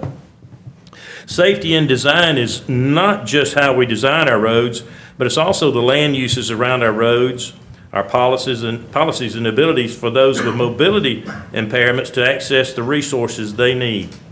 Designing safe road systems includes designing communities for easy access to core needs and services within walking and biking distance. Fewer car trips is the top safety strategy. And I will tell you this, one of the things that we are concerned about is public works employees out working in the street or on the sidewalks is getting hit by a bicycle even. So it's something that you don't think about every day, but they're quiet. They don't make any noise like the electric vehicles that come through now. So it's something to think about. We want all road users safe. You see here some traffic calming measures, and we know which road design measures work to slow vehicles down and reduce severe and fatal crashes. And this is not an all-inclusive list, but it's a pretty good list to start with here. And if you'll notice, several of these things we currently employ in Athens-Clarke County. But for example, converting a typical intersection to a roundabout results in more than a 90% reduction in fatalities and 76% reduction in injuries. And it results in slower speeds typically, and that's generally safer for pedestrians. And I don't think I've hidden the fact that I'm a huge proponent for these traffic circles. We really like these in traffic engineering. Wish we had many more of them than we do, just from the safety standpoint alone. Then there is a Philadelphia example here. Philadelphia's Safe People project works, it's not focused only on safety educating as the traditional E would promote for education, but instead they're empowering the Philadelphians to talk about Vision Zero and take ownership of their streets. They're training their residents to advocate for safer streets for those driving, walking, biking, and taking transit. Hopefully by the end of the day, each of us will feel empowered to advocate for safer streets. And one of the things that I said, sometimes jokingly, is that Athens is the home of 140,000 traffic engineers. And that's true. That's one of the things that we love about Athens is so many people here are concerned with not just our streets, but our sidewalks, how safe they are, and how efficient we can move everyone around. Athens is just a great place to be. And with this, I'll turn it over to Daniel Sizemore and let him finish up our presentation. Thank you, Daniel. Thank you, Tim. All right. So I'm going to cover some of the crash data that was made available to us from FHWA and GDOT in partnership. So here you can see between January 1st, 2013 and December 31st, 2022, there were 52,032 crashes in Athens-Clarke County, with 61% of those on our locally maintained roads. So here on the left, you can see our GDOT roads is in purple. These are the total crashes, and then local roads makes up that orange segment. Now, we looked at that and then broke it down and looked at serious and fatal injury crashes. So on the right over here, we've got 57 fatal and 238 serious injury crashes. That's the lighter greenish blue in that left pie chart. The red makes up the local crashes, and then over there, that's just the breakdown, with the purple being the 64 fatal crashes and 328 Daniel, in serious. in this use of the word local, you're meaning collector. Locally owned and operated. Right. Yes, it's not the Now, from our term last local. presentation, we had local, arterial, and. Correct. And, okay, so Yes. this is all ACC ACC owned and operated. So versus GDOT owned and versus operated. GDOT, UGA, Okay. private, gated, all of those, we Right. subtracted out the crashes that occurred on those, and so. Okay. Yeah, thank you, Dr. Myers. Also, 52,000, that typical for a city, 140,000? A little over. I don't have the number in front of me, but I do know we have a pretty high statistical. One of the slides later on, we will talk about our emphasis areas, and those are areas that where we basically were able to compare the Athens-Clarke County crash rates and numbers to Georgia as a whole to find out where we were had a higher than average rate, and those were our emphasis areas. So. Daniel, yes, sorry. Just, could you clarify what's meant by serious injury in this data? So we have the system police use to determine the severity of a crash, and it's called CABCO, KABCO. So K stands for fatal. The letters don't necessarily align. A is serious injury, B is minor injury, and then C would be complaint of injury, and O is property damage only. So essentially what that means is if you die in the crash, that's a fatal crash. If you get seriously injured and then die sometime later from the injuries you sustained, that is still considered a fatality. If you have a broken femur, or you're life flighted to the emergency room, and you survive your injuries, that is a serious injury. Minor injury might be you broke your arm. If you weren't wheeled out in the ambulance, it might not be considered serious. But ultimately, the rating is based off of the police report and the way that is filed. Okay, thanks for that. I learned that from you a while ago, and it was what I thought of as serious is you break a bone, but people can be breaking all kinds of bones, and that's called minor if it's not ER, life-threatening kind of thing. Exactly, and especially with bike and pedestrian-related crashes, that's really difficult because someone might be hit by a car walking. I mean, I've been hit by a car, bumped into while going through in a crosswalk, and you just kind of throw up your arms what are you doing? And then you keep going. And that, if I was in a vehicle, we would pull over to the side of the road, call the police, because that's what we're trained to do. But in a lot of cases, you just go about your day, or maybe you're so shaken up that you're no, I'm fine, the adrenaline's rushing, you may have been thrown off your bike, but you'll walk your bike home, you just want to kind of get home, and those don't go reported. And so even when you look at minor injuries that are reported, those are often 1 or 2 miles per hour away from being a fatal or serious injury, and especially when you don't have kind of the protection of the vehicle around you. And we'll look at that breakdown here in just a second. So, yeah, this is just the overall injuries and serious injuries. This is where we're really looking at just those serious and fatal crashes. So the serious injuries are yellow, purple are fatalities. You can see They remain high. The purple line is growing more and more.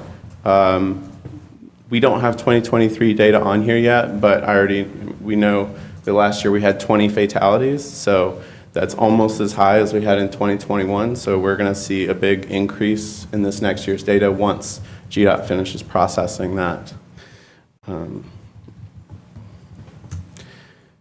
So from this slide forward, the crashes that we're going to be looking at, those previous slides were for serious and fatal injuries throughout the county, including GDOT roads. The rest of these slides are all going to be on ACC locally maintained roads. So right here you can see over that same 10-year period, there were 19,700 crashes at or near intersection. So that's 61.6% of crashes on our roads. And then of these, 328 resulted in serious injury and 62 in a fatality. So intersections are a major indicator. They're our number one, not necessarily a contributing factor, but we have a bunch of different filters that we can look at. And this was one that came out where we had a much higher rate of intersection-related crashes than other municipalities in Georgia. Another thing here was the distracted driving. We had a higher proportion of our crashes were due to distracted driving. So there were 1,966, almost 13,000 crashes involving distracted driving. So that's 40.5% of the total on our local roads. And then 83 of these were serious injury and 10 were a fatality. So, and I'll just point out that 61.6% were intersection related, 40.5% were distracted driving. There is overlap between these in some cases, so you're not going to see a perfect breakdown of a pie chart that is, this isn't 100% of the crashes between these two areas. It's that you have distracted driving that could also be impaired, that could also be at an intersection, could involve multiple vehicles or one. So, and what we can see here is that that orange line is the distracted driving crashes. They are slowly decreasing, but our rate of fatal and serious crashes are increasing. So not necessarily a good sign, even though the indicator showing the reduction seems to be good. And then right here, you can see there is a reduction in impaired driving crashes, but there's little change in serious and fatal impaired crashes. So over that same 10-year period, almost 1,000 crashes involved impaired driving. That's 3% of all crashes. This was another emphasis area that was higher than other parts of Georgia. So 41 of these resulted in serious injury and 26 in a fatality. And while the total number has decreased, like I mentioned earlier, that number of fatal and serious have remained unchanged. And then one of the things, we did talk to ACCPD about this to get their take on it. It could be due to increased use of rideshare services such as Uber and Lyft, which Uber came in 2014, Lyft came in 2016. You can see those drops at those points and that kind of overall decrease. But the unchanged numbers of serious and fatal impaired crashes could be attributed to some of the most dangerous drivers having that higher confidence level in their ability to drive safely, not being willing to take the ride share, feeling like they're, fine to drive. And that's really something that having those rideshare services won't necessarily fix. And then here we've got pedestrian cyclist crashes. While, as I mentioned earlier, it constitutes a small proportion of our overall crashes, but if you look at our fatal and serious injuries, 30% of the serious and fatal injuries are bike and pedestrian related. This was our final emphasis area that had a much higher percentage than other municipalities in Georgia. So with this, there were 428 crashes involving a pedestrian and 244 involving a cyclist. The pedestrian is the orange area, cyclist is the green, and then you can see the serious or the lighter color, the fatal or the darker, and so that gives you kind of a breakdown. With that, as I mentioned earlier, minor crashes involving pedestrians and cyclists are severely underreported. So it's really harder to determine the true impact or even the location of these crashes, because you could have 20 close calls or unreported crashes in a spot with no fatalities, but then you have one spot where maybe it's not a common occurrence for someone to walk and they are hit, and then that is now saying, oh, this is where we need to have our improvements. There we go. Also, just wanted to point out, 2020 there was a reduction in crashes. So we're kind of assuming in these particular crash type, we think that this is due to decreased volume of cars on the road. So that's just like a statistical thing that we kind of noticed. But overall, they are still pretty highly representational. So, where are these crashes occurring? Right here on this map, we can see fatal and severe crashes are spread across the county. This particular map, we started off with that 10-year span of data, and then we really narrowed it down to a 5-year section. You'll see that's January 2017 to December 2021. Those were the years that we had the more accurate data when we did this analysis. The 2022 data came out afterwards, so this analysis was done with this 5-year span. So there are several spots here with more frequent and severe crashes than the rest of the county. As y'all saw in our last approach, we like a data-driven model for a lot of the work we do in transportation public works. So this is the first of 2 maps I'm going to show you for our high injury network. This shows all the streets, including GDOT roadways, and this really shows you that we were able to take those crash locations and then do an analysis, looked at segments and crash severity that really shows you the most dangerous segments of the road throughout the county. This one right here is, like I said, all streets, and then this is our locally owned streets. So the high injury network shows they're one of many strategies for local agencies to begin addressing traffic fatalities and serious injuries. High injury networks identify stretches of roadway where highest concentrations of collisions resulting in fatal or serious injuries occur on our transportation network. So I'm going to read off some of the roads with the more severe and fatal crashes. We got Timothy Road, Epps Bridge Parkway, Barnett Shoals Road, Newton Bridge Road, Athena Drive, Macon Highway, Gaines School Road, Alps Road, West Broad Street, Vincent Drive, Old Lexington Road, and Tallahassee Road.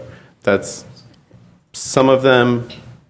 There's a much larger list in the plan. That's attachment 1 in the upcoming agenda.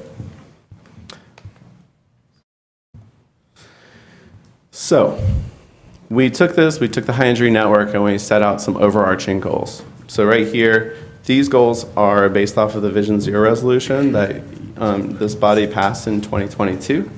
So this is kind of incremental increase of safety and really working towards that goal of Vision Zero. How do we do that in bite-sized pieces? So we had some workshops where Federal Highway Administration and Georgia Department of Transportation invited us down to Macon. Our team went down there. We looked through all the data. We had some really great, we were able to sit with their data people and fully understand it and compared it with the statewide data sets. So we just determined 4 distinct emphasis areas that Athens really needs to focus on to reach our goals in the Vision Zero resolution. And these once again are how can we achieve better safety on our network, and this plan focuses on the local roads. So what can we do that we have 100% control over, where we don't need to run through the processes of the typical roadway process. Question. Yes. I noticed that you all did not put anything about speeding in this. In particular reason why speeding wasn't included in our emphasis areas, because I think that could contribute to a lot of crashes and injuries. So I'm just curious. Yeah, so without having the data and the breakdown right in front of me, I can tell you, my guess is that the rate of speeding related crashes is kind of on par with the rest of Georgia. Not saying that it's okay, but we weren't disproportionately high in that area. So really the emphasis areas that we focused on were areas where Athens specifically, like the guys over at GDOT, when they sat down, we were looking at the numbers, they were like, wow, that's a really high ratio that your intersection crashes. That doesn't mean, like, one of the things to fix a lot of this or reduce the severity of crashes is to reduce speeding. So we have some strategies within these emphasis areas to really cut down on speeding and reduce that as well. So I know you say you all look at the police reports and that. So did you see more of that though in the report for speed was involved in these accidents, or was it not emphasized in the reports that you all received from the police department sometime? So the way that we kind of, we don't necessarily look through the individual reports, but the data platform that is provided, it's called New Metrics, it's provided by GDOT to all municipalities in Georgia, and we're able to really look and see what the breakdown of percentage of crashes are. We could probably put together, and I could give you a breakdown of that percentage once I'm back at my computer, because that's a great question. Okay, thank you. I have a follow-up question too, with this particular slide here and looking at the emphasis areas and the percentage that you want to shoot for. Do you think we're shooting low? I mean, just from the standpoint of, if you look at go back and just looking at the intersection related crashes and how they've gone from 1648 and 21 to 2799 and 22, the 10% increase is only going to be like 27. I mean, we're not getting back to the 2021 levels, Right. or even lower. So advocating for more aggressive goals. Right, that's what I'm saying, Mayor. Thank you. Yeah, 10% seems. Well, and I think part of it too that really gets into that is when we did these analyses, we used that 2017 to 2021 data. Right. And you can see that 2022 data really threw us for a loop when we factored in the intersection crashes that just happened in 2022. Do you have a reason why? I think that the percentages were based off of our Vision Zero strategies. So if you look at kind of from 2021 to 2026, Right. so like each year I think would be 10% reduction. Okay. And then you're moving towards kind of that overall 15-year goal. But I mean, that's a good point. It's always good to shoot for higher. Right. And that's one aspect of our upcoming safety action plan that really looks at the system as a whole. And when we really take a look at that Safe Streets for All safety action plan and do that really in-depth process, we'll be able to do a much more deep dive on these things. And this plan can actually get wrapped into that larger plan with recommendations that kind of help supplement what we've got here. Okay. This kind of helps us get going, right away and not have to wait that next 2 years while we're developing that plan. This helps us get going, right off the bat. Okay. So. Thank you. Melissa. Yeah, I'm interested in having a more thorough discussion about speeding as well, because all of these things, distracted driving, impaired driving, pedestrian and cyclist safety, they're exacerbated by speeding cars. If you come up on an intersection going 50 miles an hour versus the speed limit, which might be 30 miles an hour, you're more likely to blow through it and not recognize that the lights turned red. If you hit a cyclist going 50 miles an hour, they're not going to survive that wreck. So yeah, I would like to bring ACCPD into this conversation and understand what they're doing to enforce this. I mean, we've got 20-something-year-old young men driving Lamborghinis around town, and every other day I see a street race or hear a street race. I heard one earlier in the middle of this meeting. I heard somebody booking it probably down in Hancock. So yeah, I feel like, we are not going to have any impact without getting to the real crux of the problem, which is dangerous drivers who are completely flagrantly ignoring the most basic safety measures, which is a speed limit. And I'd also like us to have a conversation about reducing our speed limit, especially in our in-town community, especially anywhere where you're near or adjacent to neighborhoods where people do walk and ride their bikes. I'm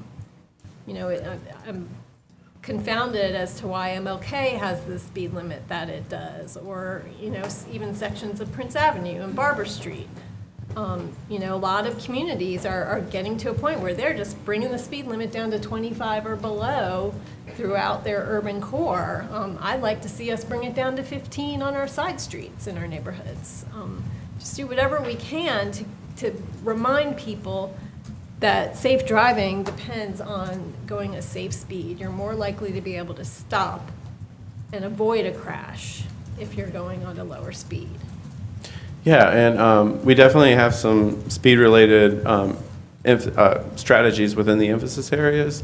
But, I mean, those are great points. I will say that there's a lot of data to show that just reducing a speed limit is not enough, that really changing the context of the street and making those infrastructure changes to make it more difficult to speed, those have a much higher success rate. We will, not to spoil the next few slides, but we do have some working groups that are being proposed as part of this. ACCPD is included on several of those. And so, this is definitely a cross-departmental, even cross-agency kind of implementation that we're looking at. And there are some new guidances that came out in the MUTCD. I could let Tim go into more detail about that, but those are we have a little more flexibility now with how speed limits are calculated and can be proposed in that new MUTCD guidance that was passed in December. So maybe we can come back to that in the Q&A, and if you are prepared to talk about that. Perfect. If you had a question, then we'll do the last couple slides. Earlier you were saying the ACC Gov streets and stuff. But I guess 106 is a GDOT. 106. Is it? So Danielsville Road, North Avenue. I think it's ours until you get into Madison County and have In that Yeah, yeah. case, well, in that case, that when it first, after you go around the curve, the speed limit is 50 miles per hour. 2 lanes, no lights. You drive a little further, it becomes 40. And then when you get to the school, it drops to the 25 in the school district. We've had two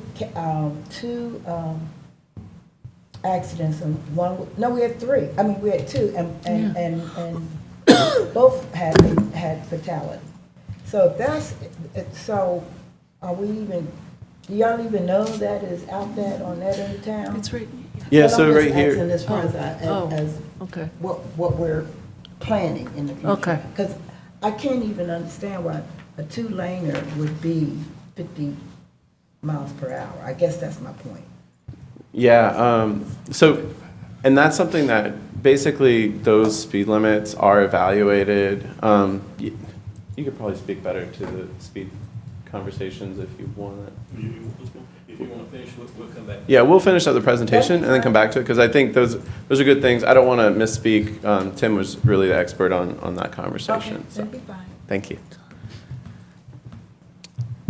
All right, so right here is this is our intersection strategies within that emphasis area.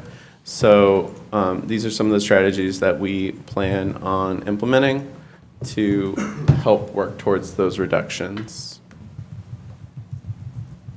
And then here are the team members that will be a part of that group. So you can see we've got traffic engineering, our administrative team, GDOT safety team, and our police department. The safety team, we work with them a lot to make sure we're getting the most recent recommendations. And even though we're not required to necessarily go through the district on our local roads, we like to make sure that we're including them to make sure that we're on the same page with similar projects. And sometimes they do have funding sources that can be applied to local roads, not just state routes. So making sure that they're aware of our initiatives really helps that kind of collaborative effort. With distracted driving, really, some of this really comes down to, we even need to just identify the stretches of road where those types of distracted driving crashes are happening. That's what the high injury network kind of looks at it as a whole, but we haven't quite gotten that in-depth analysis. And so, especially with the safety action plan coming up, we'll be able to utilize some of those planning efforts within the Vision Zero Safety Action Plan to work to identify and achieve some of these strategies. Also, in coordinating with police department to increase cell phone ticketing during those move-in months. Along with every other department, police are struggling with employment, I'm sure, but where can we do targeted enforcement where it really sets the tone for welcome to Athens. This isn't the place to just fly around town, be on your phone, not pay attention to the safety of our community. The distracted driving working group team members include our public information office, really to make sure that message is getting out there and done so in an organized way. Our Athens in Motion Commission, they have a lot of targeted messaging campaigns that they do. Our admin team, traffic engineering team, police department, and working with the UGA Police Department as well, because there's a lot of on-campus things that are encouraging safety as well that we can partner with, and that we're already partnering with, but continue to do so. Impaired driving strategies, really offering people more transit options or better or safer rideshare options. I know there's a lot of work that y'all have already been doing for the limiting alcohol promotions, and then kind of getting those publicized sobriety checkpoints, maybe not saying where it's going to happen, but sometimes saying we're going to do checkpoints here, and then sometimes saying we're just doing checkpoints, so that people are aware, oh, maybe I shouldn't be drinking alcohol and drug treatment. So deterrence would be to kind of enact, publicize, enforce those laws prohibiting impaired driving so people choose not to do it in the first place. Prevention is to reduce the drinking and drug use to keep impaired drivers from driving.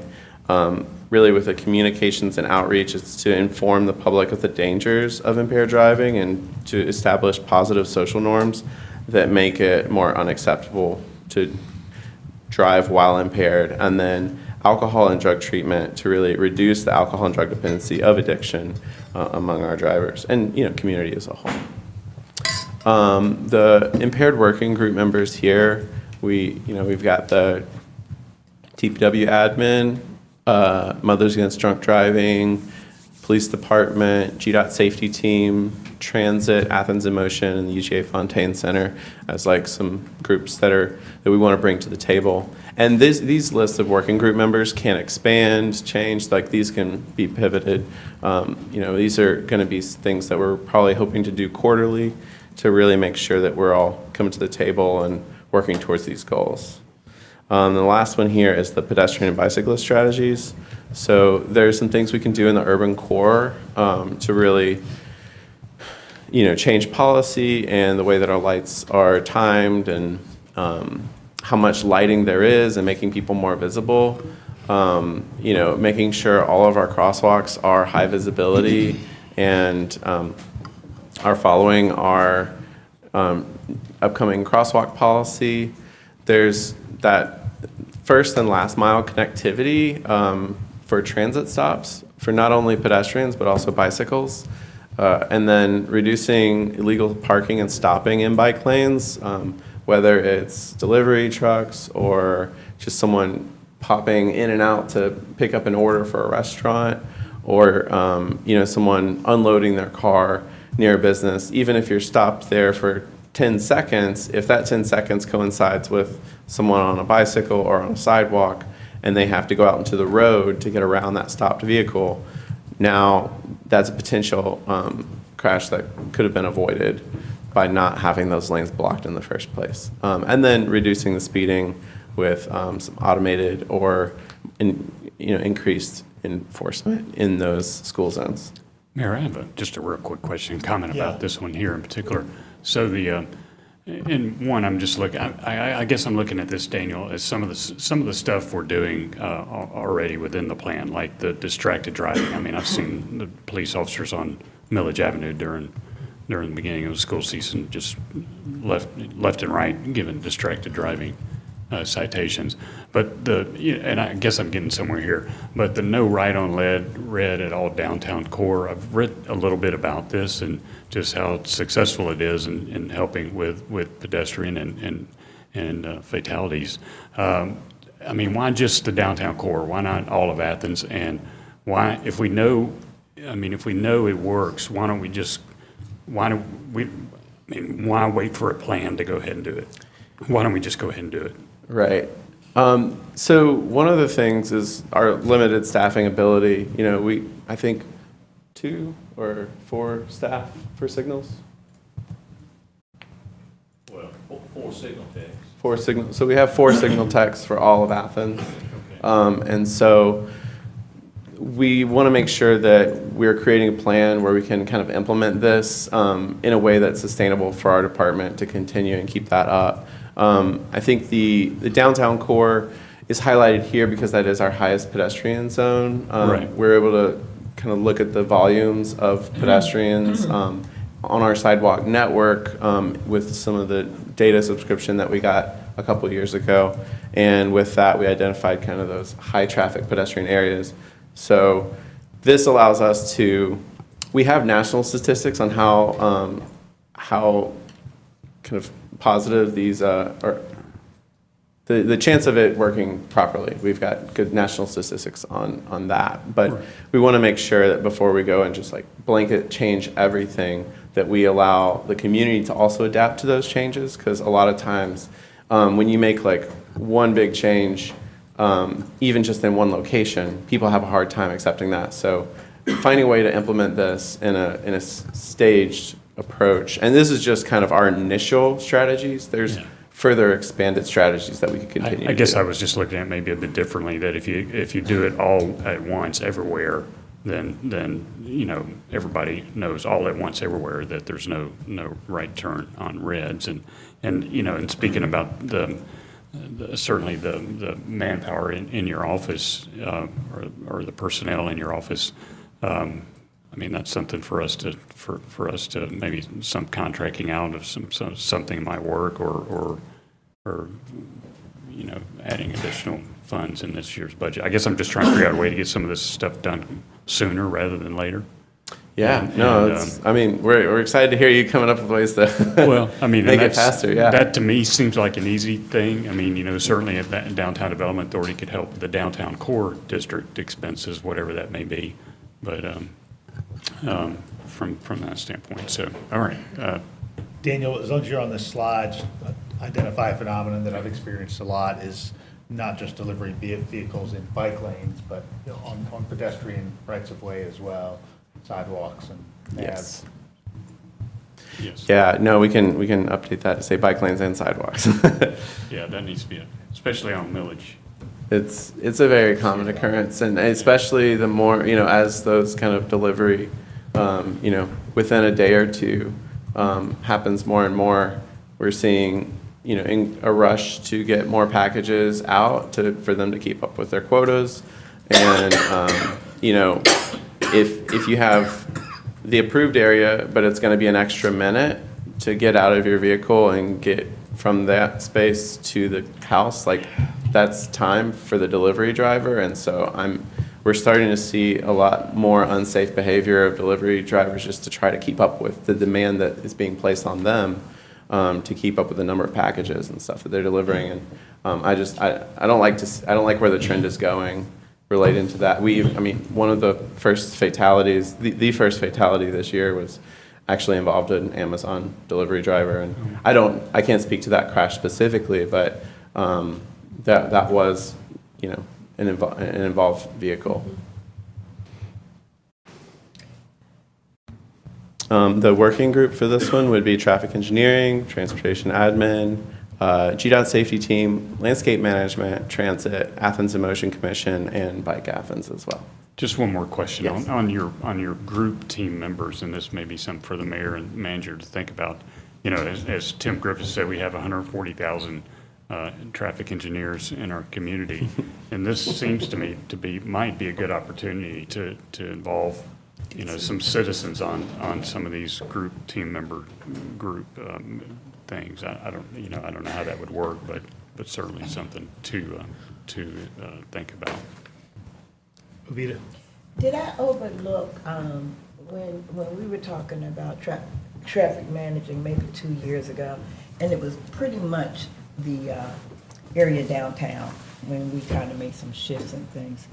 And I thought we were going to get a report, or I know it was asked, those changes that we made, how significant were that?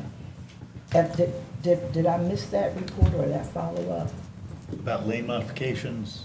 And It was the follow-up ones safety? downtown. It was, several of the businesses were complaining about how we did With the Hancock lane? in that area. And we were supposed to get some So type you're of. looking for kind of before and after Yeah, snapshot? yeah.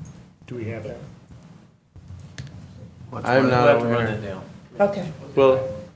We'll come back to it, and we'll track that down. There was a previous staff person that was in my role at the time, so we might have a report. I'll Okay. have to dig around. Okay. I just think it's important to know that before, as we're debating this, before budget time, to see, Yes, thank you. Melissa? Yeah, as someone who uses that Hancock bike lane on a regular basis, I can say it's very Well, you just- successful. And I feel I feel like it's definitely slowed traffic down. I mean, as a pedestrian, I feel so much safer crossing that street too. I'm glad to see landscape management on this list. I sat in on my first tree council meeting yesterday, and we kind of touched upon the idea of street trees and as in helping to inhibit speeds on roads. And there is a lot of research out there that talks about street trees. Is that part of the conversation, is identifying streets that are feasible for street tree plantings that could also help control traffic speeds? That's definitely one of the, I think, traffic management within our toolkit that we look at the FHWA guidance and GDOT, and within that, like, street trees are a traffic calming measure. So specifically, like, within the plan that you'll see, we have kind of these initial strategies that are kind of the hit the ground running right off the bat and have these groups involved. And then in the appendix, we have additional strategies.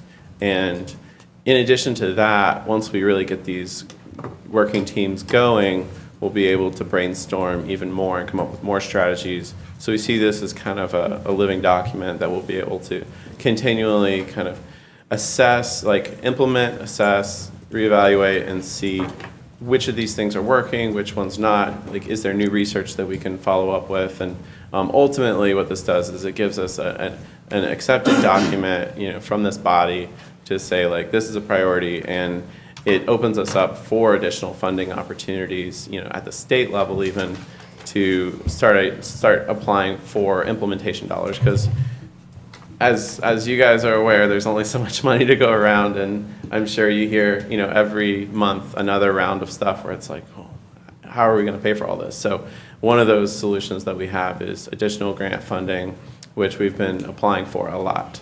And so we've got some more coming up in the next few.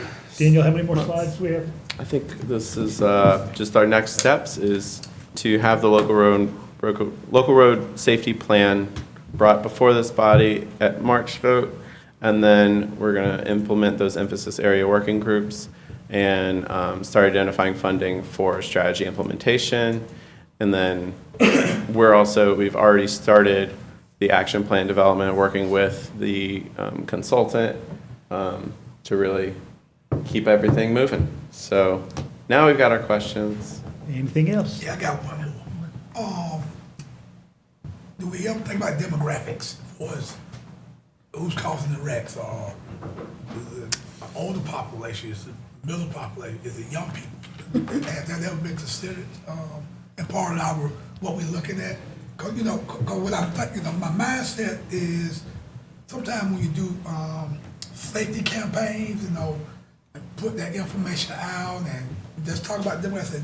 This is the demographics that we'll see, and they have the most wrecks and stuff. So again, I don't know when I try to gather that information, but just a thought. There's some demographic information available in the crashes. I do not, I believe age is collected, and I'll have to look and see if there's filters that we can really look at that. And I think as we get into these emphasis areas, we'll be able to really look at not just the breakdown of, what's influencing it, but also, age and contributing factors. And the data is, provided through that crash report. Right. But I know that the state of Georgia, I know we don't have race, so we can't give you like a breakdown of like pedestrian injuries. Earlier we had a slide that talked about the kind of higher rates of pedestrian crashes in Black communities.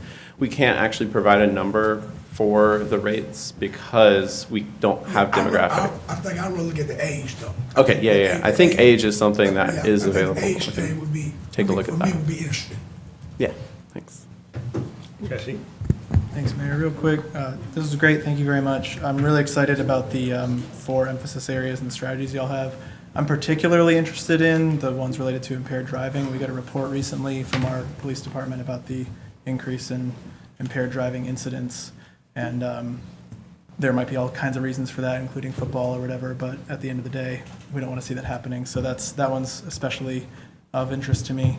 And I just wanted to ask, this is more a question for staff to perhaps answer at some point when you're able, for information on the Atlanta Highway project redesigns that GDOT has planned, and specifically when we're talking about these intersection improvements, what, if any, of the suggestions y'all have around intersections may or may not be incorporated into the stuff that they're doing.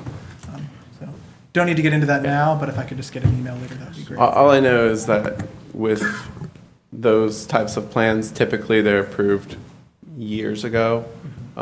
So we can provide kind of a written report on that. Even if the written email just says, here's what was decided years ago, that would be helpful. Cool, great.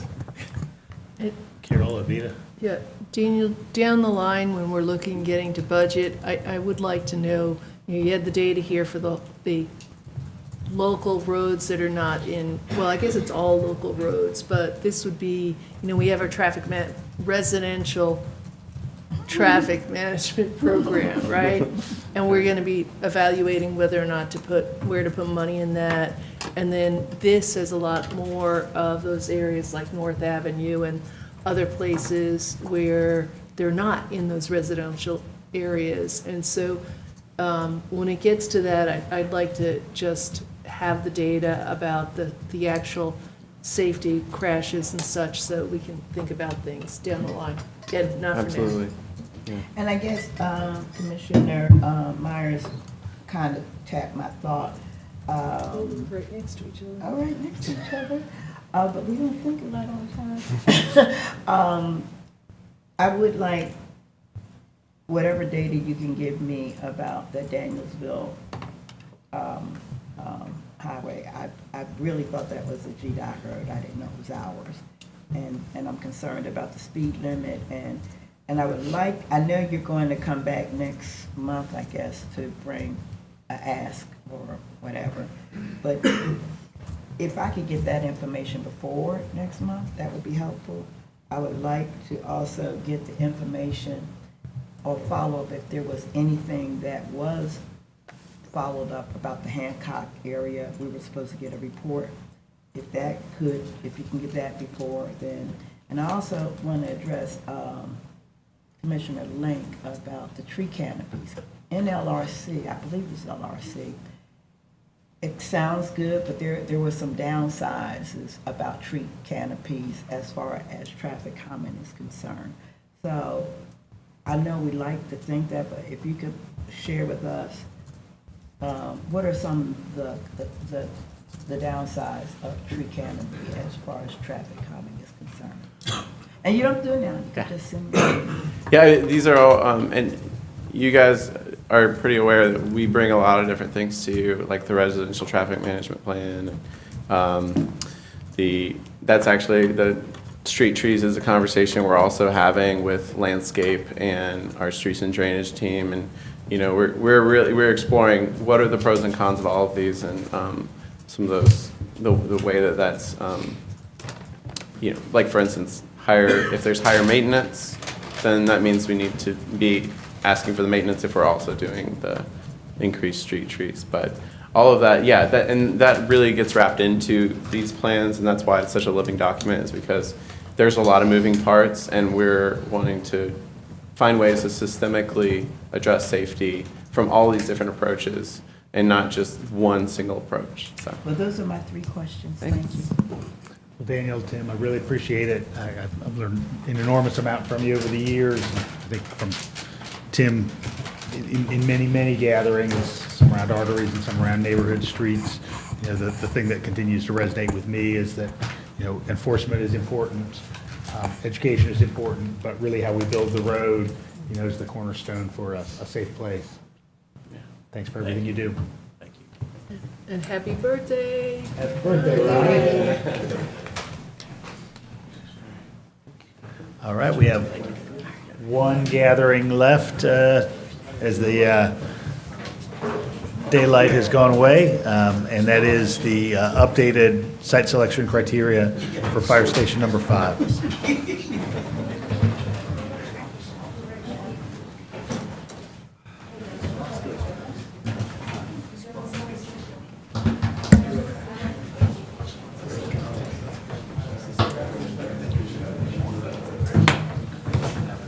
Can we take a quick break, Mayor? Or we won't go ahead and If everybody, while they're getting the laptop set up, wants to take a quick break, go ahead and do that, run, and we'll go hopefully quickly through this next one.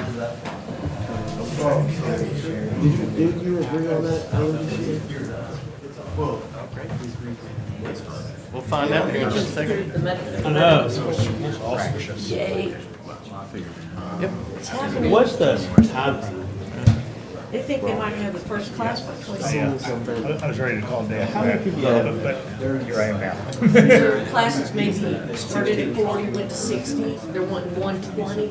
But see, I bet the partnership's gonna be dissolved.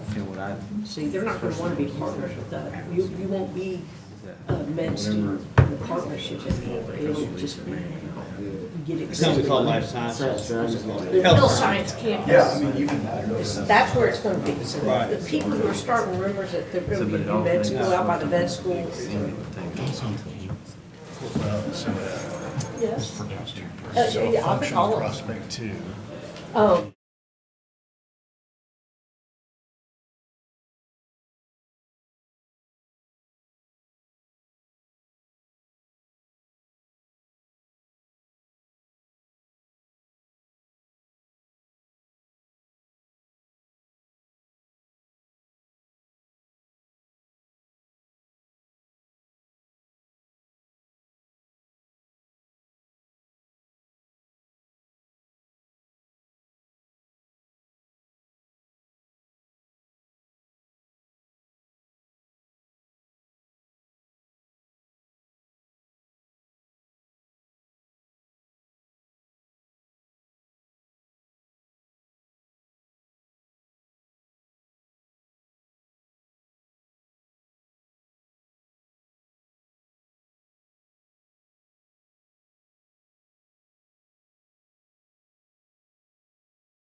via SPLOST 2020. And so Daniel Guerin, SPLOST Project Administrator, is here to present their recommendations to us, along with Nate Moss, our now permanent fire chief.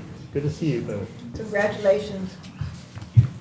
Well, you got that far, just keep on going. All right, thank y'all for your time. As the mayor said, my name's Daniel Guerin, the SPLOST Project Administrator for the SPLOST 2020 Project 6 Fire Station 5 replacement. And this afternoon, Chief Moss and myself are here to present a revised site selection criteria. There's several items that we cover this afternoon. But realistically, you know, this is an important decision that this body has to make. And there are several elements that we'll go through this afternoon to really justify the location of the fire station. Several things to consider here. But it's really how this location of the fire station affects the fire and emergency services for the residents located in the East Side Athens area. We'll go through and cover some of the standards for fire station locations and why that's important. Kind of go through and compare the current station to the future station. Discuss some of those response times, and then Nate will kind of move into the fire emergency services that are provided and why those response times really affect the outcome of those fire and medical emergencies. We'll review some of the property. We did search some properties outside of this particular search area. We'll give some pros and cons with that, with those particular properties. Move on to the revised site selection criteria and wrap it up with the previous public input, timeline, and project budget. Yeah. Okay, so I like this presentation. One of the things that I think that we missed in the beginning of the conversation is explaining why it's important to move station number 5 to the affected area, and explain the response time and why that matters. Instead of doing the history, can you start with that? Actually, I'm going to kind of move forward through this a little bit, just because we'll be covering some of that more important information like you're talking about. Okay. All right, so starting at how this project got started, you know, in the 2020 referendum there was a request for Fire Station 5 replacement. You know, there were several deficiencies with the building. That included some of the facility structure itself. It's 50 years old, and there's some elements, design features that need to be implemented to address the male and female living quarters. You know, bringing it down to a single-story fire station. Some of those elements are addressed, but that'll be addressed in design. But currently, what we're focusing on is actual site selection for this. And one of the items that was brought up during that referendum was the actual location. We couldn't build the fire station in the same location as the existing station. One, it doesn't meet some of the must-haves for the project, but also one of the things that needed to be addressed is to maintain or improve the fire station response times. And I'm going to turn this over to Nate, and he's going to go through what are the standards that dictate fire station locations, why those are important, and then he'll move on to ISO ratings and a few other things. Well, thank you, Daniel. Well, first of all, again, thank you for your time and staying with us this evening. And we'll discuss this in as timely of a fashion as we can, but we do want to open it up for questions because I have a feeling there could be a good number. But we wanted to basically, again, as Daniel said, I want to ask a rhetorical question. If you wanted to maintain something or improve it, which could be the better option? We'll see throughout the course of this presentation that you have the potential, along with the recommendation of the Site Selection Committee, the user group, and the Athens-Clarke County Fire Department, to potentially improve the station location for Fire Station number 5.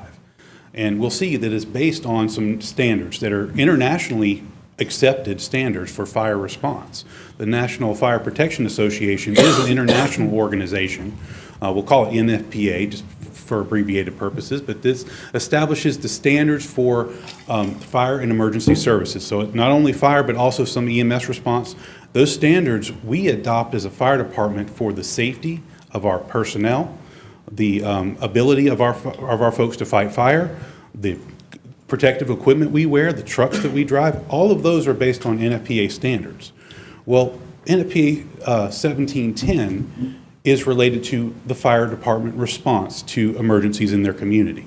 And one of the things that is focused on is station response times.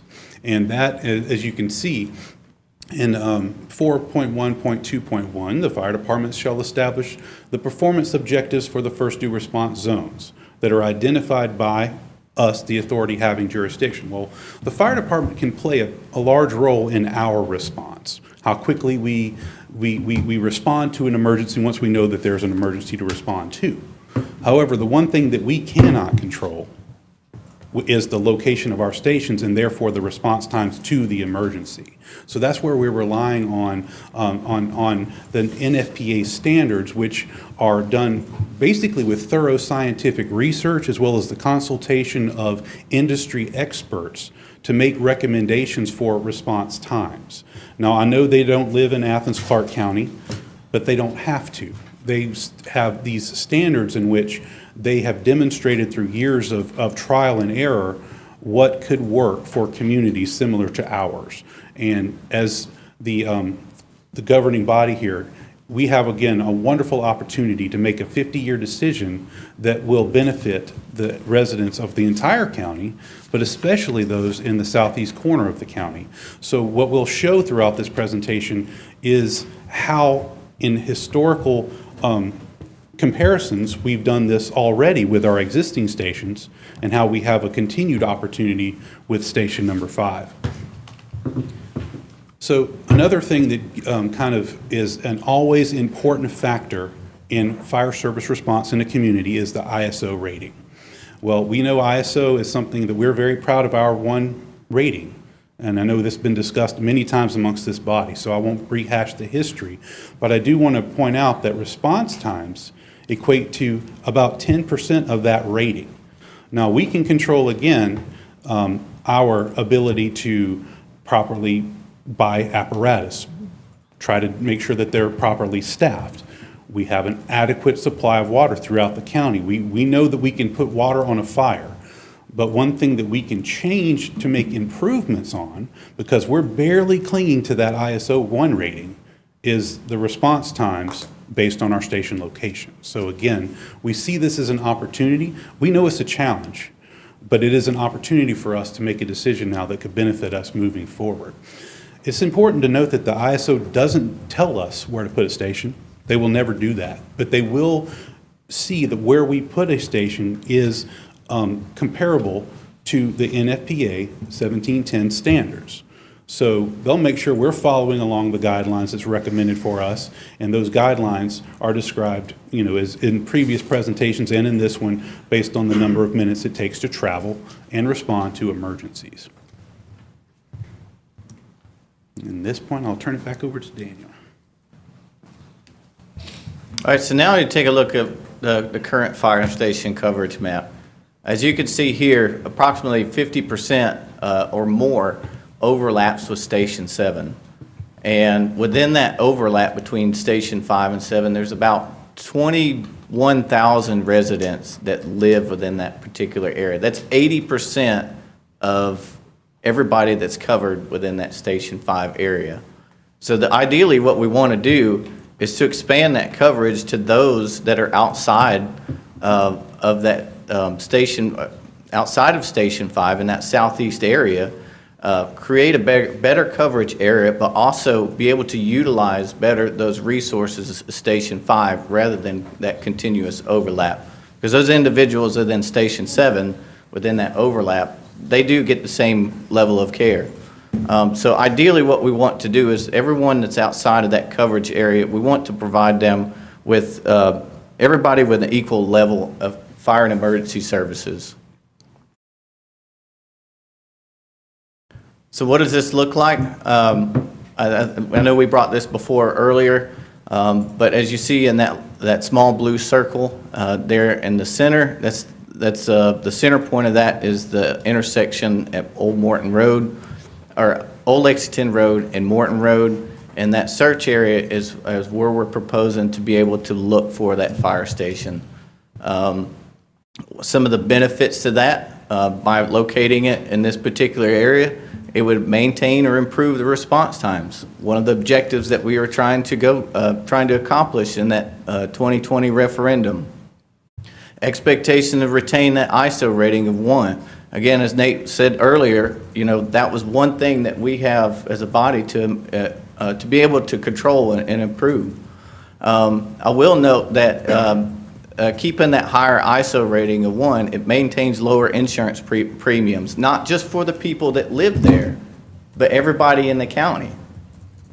And if Athens-Clarke, if we do go down to a station or to a rating of 2, that doesn't affect just that area, it affects everybody in the county.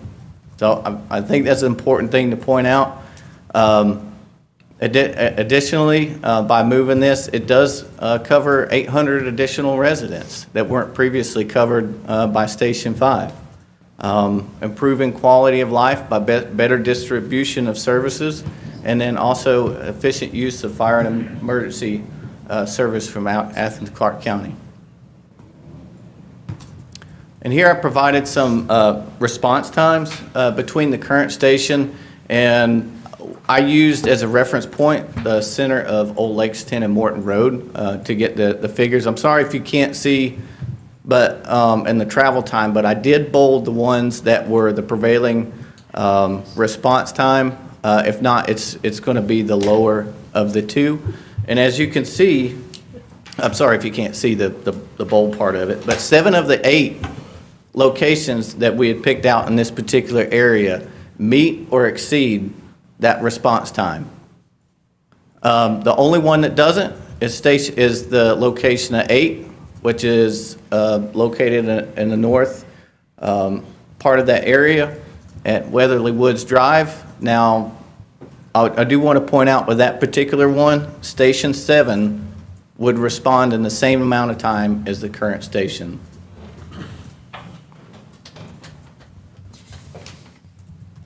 So now I'm going to turn it over back to Chief Moss to kind of walk you through the progression of Athens-Clarke County's fire station coverage areas. So we do see a list here, but I'm going to go ahead and go to the next slide. We're going to give you a visual history of kind of how the fire stations were constructed in Clarke County, or, since the unification in 1991. If we see what it was like in 1991, we only had a population of about 87,000, and we had 6 stations here. And you see there is a lot of outlying areas that are not covered with the coverage of fire station response area in that 2.5-mile radius. So about 49 square miles left uncovered back in 1991. We continue on to 1999. We have the building of fire station number 7, which sits in its current location on Barnett Shoals Road. And we do see that we've kind of filled in a gap. But as we continue to progress, in 2003, this is the year that I came on, there was a lot of building and fire stations going on. Fire stations 3 and 4 were being rebuilt, but they really didn't move. They were only moving down the street from their current location, so that didn't really change anything about fire department response. However, if you notice on fire station number 8 on the top left, you see how we're starting to go outwards to cover the needs of the county on an outlying area, thus covering a greater population and reducing that uncovered area sequentially. In 2007, we added fire station number 9 in the Danielsville Road area. And we see again, we've taken the steps to cover a much needed, much publicly sought after fire station. It was something that was very, very passionate plea for fire coverage in that area, and it did help to fix that northern part of the county as far as our response.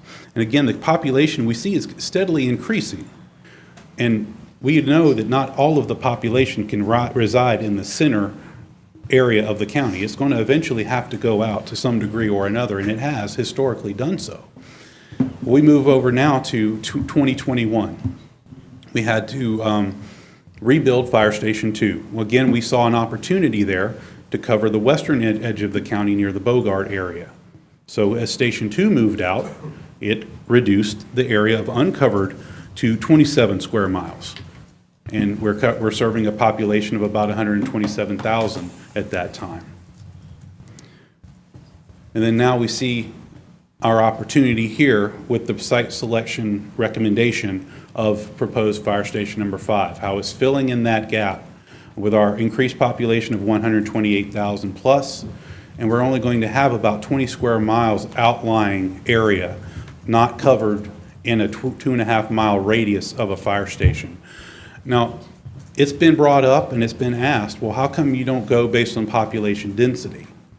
Well, if we did that, we would have basically stations clustered around Fire Station 1, Station 4, and Station 3. How does that leave the rest of the county? Unfortunately, population density is not the only deciding factor. Travel time is a factor that's recognized by NFPA, not population density. So again, the recommendation is for us to be able to strategically place fire station locations, knowing operationally it's up to us as the fire department to be able to rise to the occasion, cover any gaps, and be able to respond to the emergencies in our community. But in order to do that the most effectively, we have to be strategically located to do that.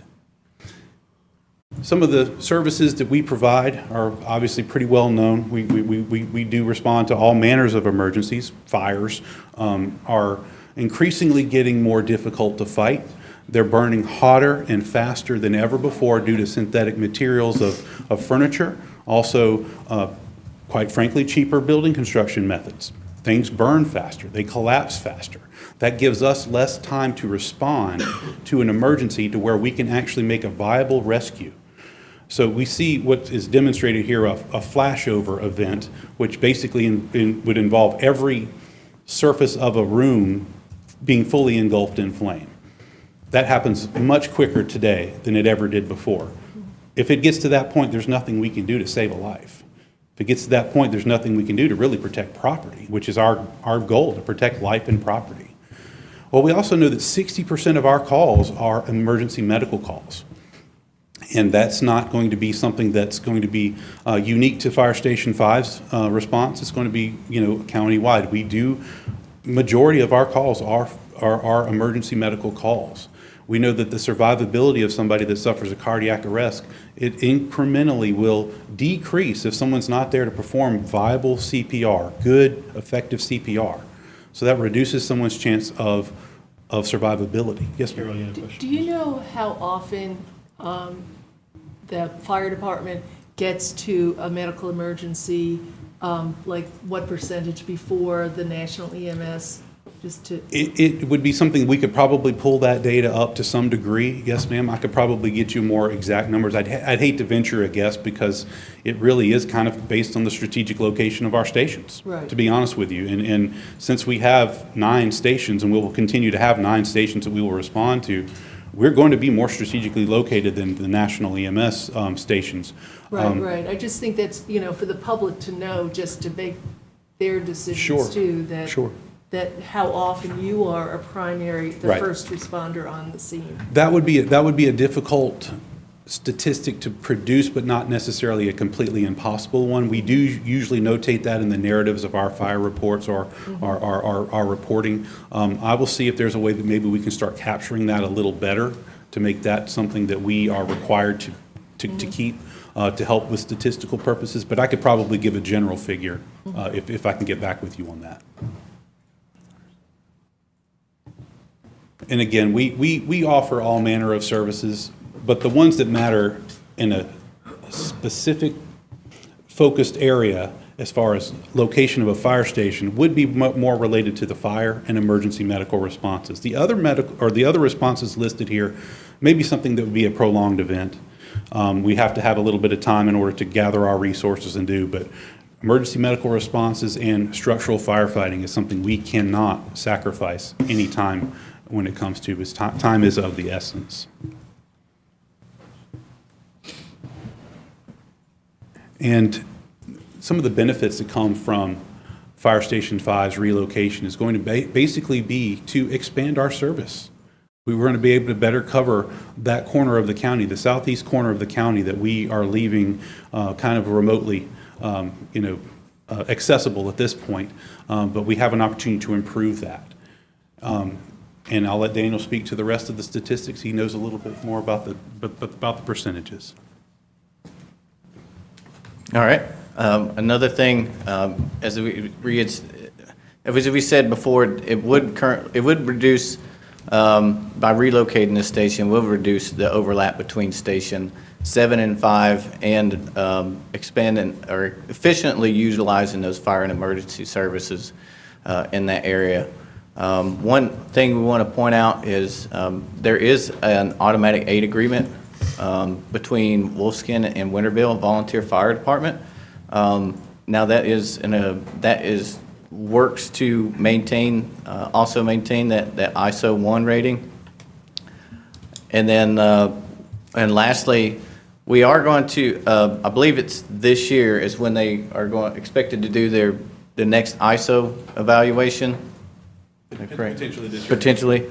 And, but generally, they're conducted every 4 to 5 years. Mr. Ray, did you have a question? I did, thank you. First of all, can you explain in which direction the aid is? Are the volunteer fire department helping us or we're helping them? It actually works both ways. But to be honest, in the southeast corner of the county, we have the Wolfskin Department. They're a very, very small department full of volunteers that do work other jobs, and it is not necessarily something we would rely on them as much as they would rely on us, if I'm putting it fairly. We do have kind of a little better situation in the Winterville area. They have more robust volunteer department, and we generally will respond together to calls in the Clarke County area, and they will request us occasionally in Oglethorpe, but those requests are very few and far between. Gotcha. And my other question is about the ISO 1. I totally understand the importance of that, but if we are currently, there's 800 additional residents that are going to be covered, which means they're not covered right now. So we still have the 1 with those 800 residents not covered, or you're saying our next time we're looked at, we might lose it because those 800 are not Well, there's covered? many factors that go into the ISO rating. Staffing is one issue that we would really contend with right now. We are really good with our apparatus, backup reserve apparatus, as well as our water, but we would struggle potentially with some areas, but we would like to be able to overcome the areas that we could overcome. We were given an ISO 1 rating, but it was just fractionally, above the threshold there. And we would expect to possibly be getting another reevaluation 2024, 2025 if they go according to the current pace that they had recommended, usually about every 5 years or so. Gotcha. So our improvement for Station 5 is obviously not going to be completed by that time frame. So that is the population increase that's got that 800 Right. there. And And I guess one thing I would, like to bring up is obviously this would be an ongoing thing as far as the ISO. It may not be an immediate benefit to relocate the station because we'll still be operating out of current Station 5 until the new one is built. So we won't really have lost anything. We've captured our progress, so to speak, but building towards the future. We don't know where the population may go in the county. I'm not in any way speculating that the population is going to boom in the southeast corner of the county by any means, but if there was growth out there, obviously the future benefits would outweigh the current benefits. thank you. Yes, sir. What's kind of instructive to me is to think of the ISO and the functional benefit as really being hand in glove. They go together. Yes. So you're performing better services and thus you get a better rating. It's Absolutely. not like the rating is window dressing. Exactly. And that is basically what it boils down to is our capabilities to keep everyone safe and protected. That's what it is. Our ability to respond to emergencies, put out fires in an effective manner to where we're protecting lives and properties to the best of our ability. And that, unfortunately, isn't always a focus in some communities, but thankfully it is in this community. We appreciate you for that. All right, the last point on this slide Bruce was unable to be here today, so I will speak on his behalf. There was some, I want to address one thing real quick, that fire stations are not a gateway to future development. There were some concerns of residents in the area that, by adding this fire station, that it will also bring multi-use retail, multifamily dwellings, but generally fire stations do not bring in, high-level or medium density dwellings. Generally, things such as, public sewer, schools, larger roads, transit, those particular items are some of the gateways for future development, but it generally is not a fire station. So next, I'll quickly go through some of the properties that we also considered that are outside this particular search area that we have proposed. The intersection of Morton Road and Lexington Road, there are a couple properties that are possible there. Some of the pros is it is closer to a density, although as we kind of talked about earlier that fire station locations really shouldn't be based on density, but kind of the ability to maintain or improve response times.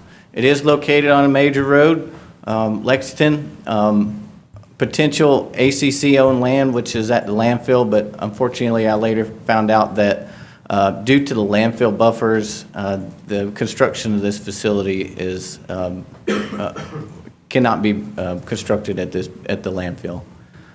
It does, again, leave a large area of the southeast area uncovered, and then there is a good portion of that service area outside of Athens-Clarke County. This is the intersection of Morton Road and Belmont. Very similar, except it's on the southern side. It does cover a good portion of the southeast area, but unfortunately leaves northeast area uncovered. There is a good bit of coverage outside of the Athens-Clarke County, but move on to Barnett Shoals and Whit Davis. Again, here we see this could be potentially located at the Athens-Clarke County Cedar Creek Water Reclamation Facility.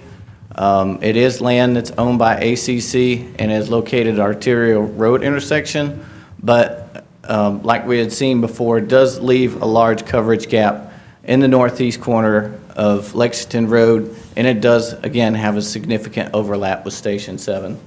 Daniel, on that one. Yes. That was the one, this is, you don't have this right away, but the original place that you had it at had 800 more people covered. I'd be curious on this one, what the number, like the loss and number of new people were, just if we have to go to get to that point. Okay. Okay, that's just something to keep in mind. All right, Southeast Clark Park. It is closer to, some of the denser population. It is owned by Athens-Clarke County. Again, some of the cons to this, it does leave a large gap in that southeast corner that's uncovered. That it does have a large overlap between Station 7 and Station 6. From what I understand from Leisure Services, this is property in that area that is being considered for the future transit station. And there is quite a bit of pedestrian traffic in the proximity due to the proximity of the park. Intersection of Whit Davis and Old Lexington. This is near the Whit Davis Elementary School. It is kind of closer to the denser population, and it is land that's owned by Board of Education currently, but again, it still leaves a large area of uncovered residents in that southeast area. It still has a significant amount of area inside that Station 7 overlap. And lastly, I want to point out that it would be constructed near or in a school zone with high pedestrian traffic.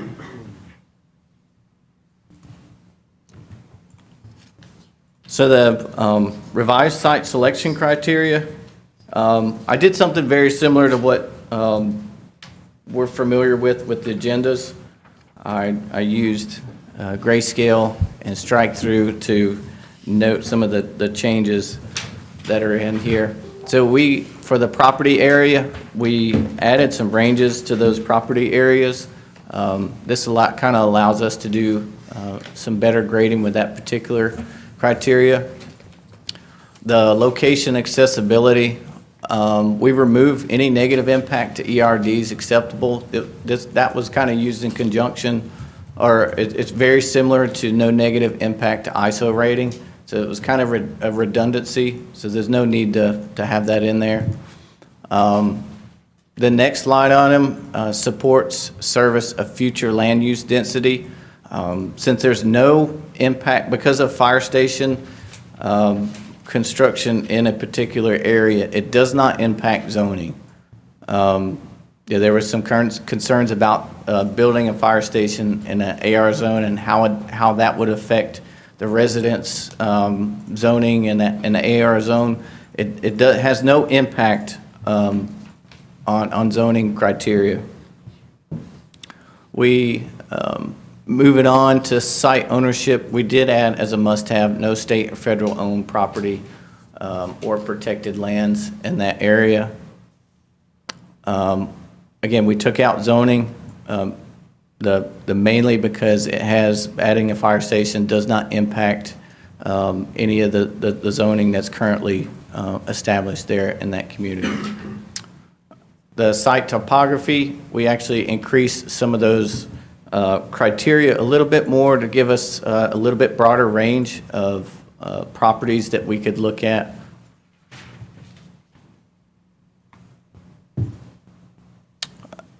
Station visibility stayed the same.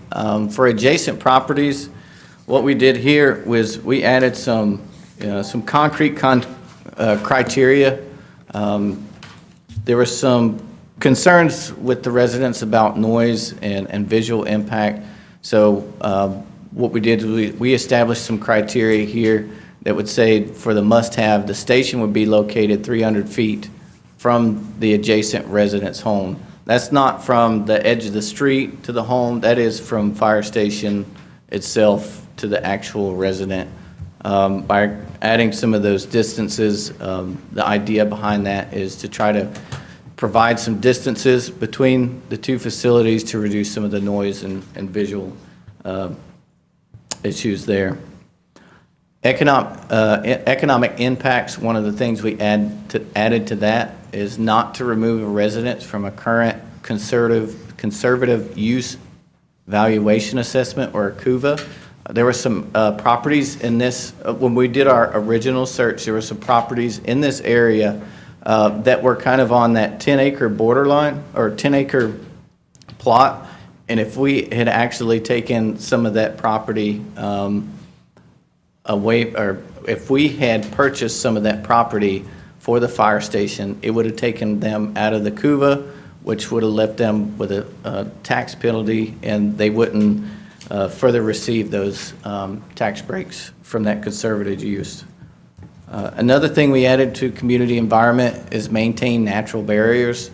That's gonna, we looked at that, and that's gonna help with noise and some of the visual aesthetics of the fire station.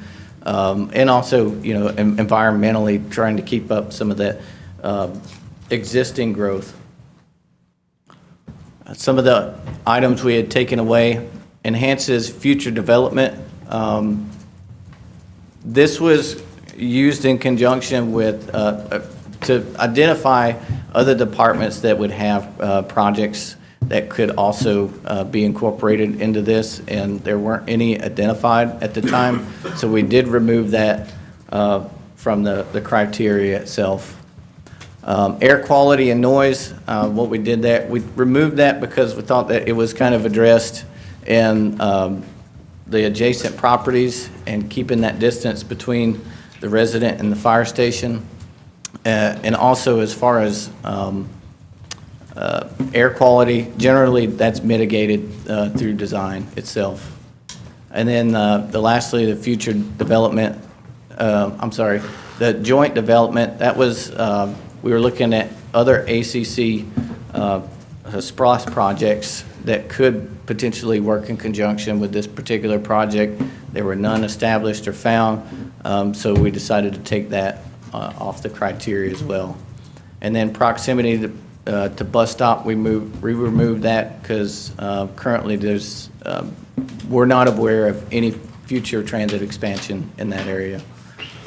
One last note I'll bring in the bottom, and I know I said this several times, but the important thing here is zoning will not be impacted in this area with the construction of a fire station.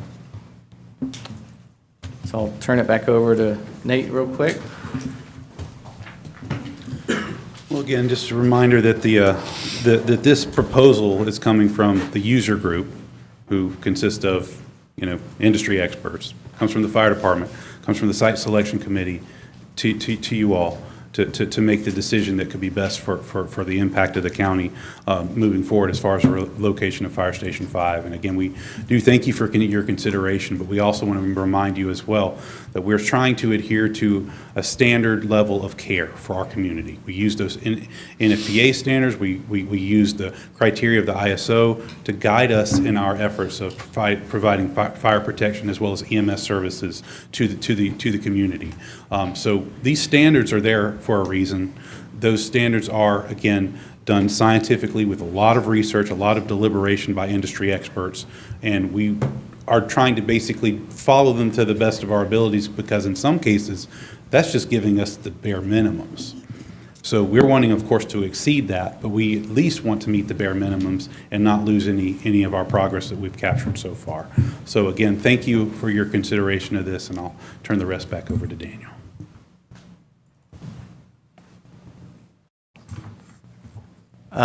So during the public input from the proposed potential sites, candidate sites, and then some of the mayor commission meetings, we observed roughly 70 residents, and then kind of mapped out the locations of those residents. I will say that, and part of the reason why we're back here, there was a lot of negative feedback with placing the fire station in this particular area. Some of the general concerns were noise and visual aesthetics and environmental issues. A lot of those things, when we look for properties, some of that's going to be mitigated with site selection. Some of those will be mitigated through design. Another concern was it should be closer to populated densities. And as kind of Nate pointed out earlier, while ISO and FPA, those standards aren't built around population densities. They're built around how Athens-Clarke County can appropriately respond to fire and emergency service or calls within a reasonable amount of time established by those standards. Zoning distribution and gateway to growth, we talked about that earlier, that adding a fire station in this particular area is a gateway for future expansion. Additional traffic, we had GIO do some traffic studies, and actually in the last several years that those traffic counts have actually been reduced. So we don't feel that a fire station would increase the level of traffic in that particular area. And I'm closing up, I promise. So right here is our current stage, presenting the site selection criteria. Depending on this body, we can have an option of putting this back out for public input and garnering some more public input based on the site selection criteria. But we do have an agenda that is available in March for the Mayor Commission to vote on this criteria. And then, depending on that action, we would move on. We reviewed the public input with the Site Selection Committee in April or May, depending on the action, and then we would move on to project sites, potential project sites, and we'd send that out to public input, candidate sites, and then that would be, we would bring that back hopefully in the summer. Project budget, there's currently $500,000 allocated for land acquisition. And I'll close with questions. So Melissa and Patrick. I'll let Patrick go first. All right, thank you for this. Chief Scarborough, he did a really good job that I think a lot of constituents missed about response time when it comes to fire and how long it takes for fire on Morton Road to be extinguished from with Davis Road if it was in that area.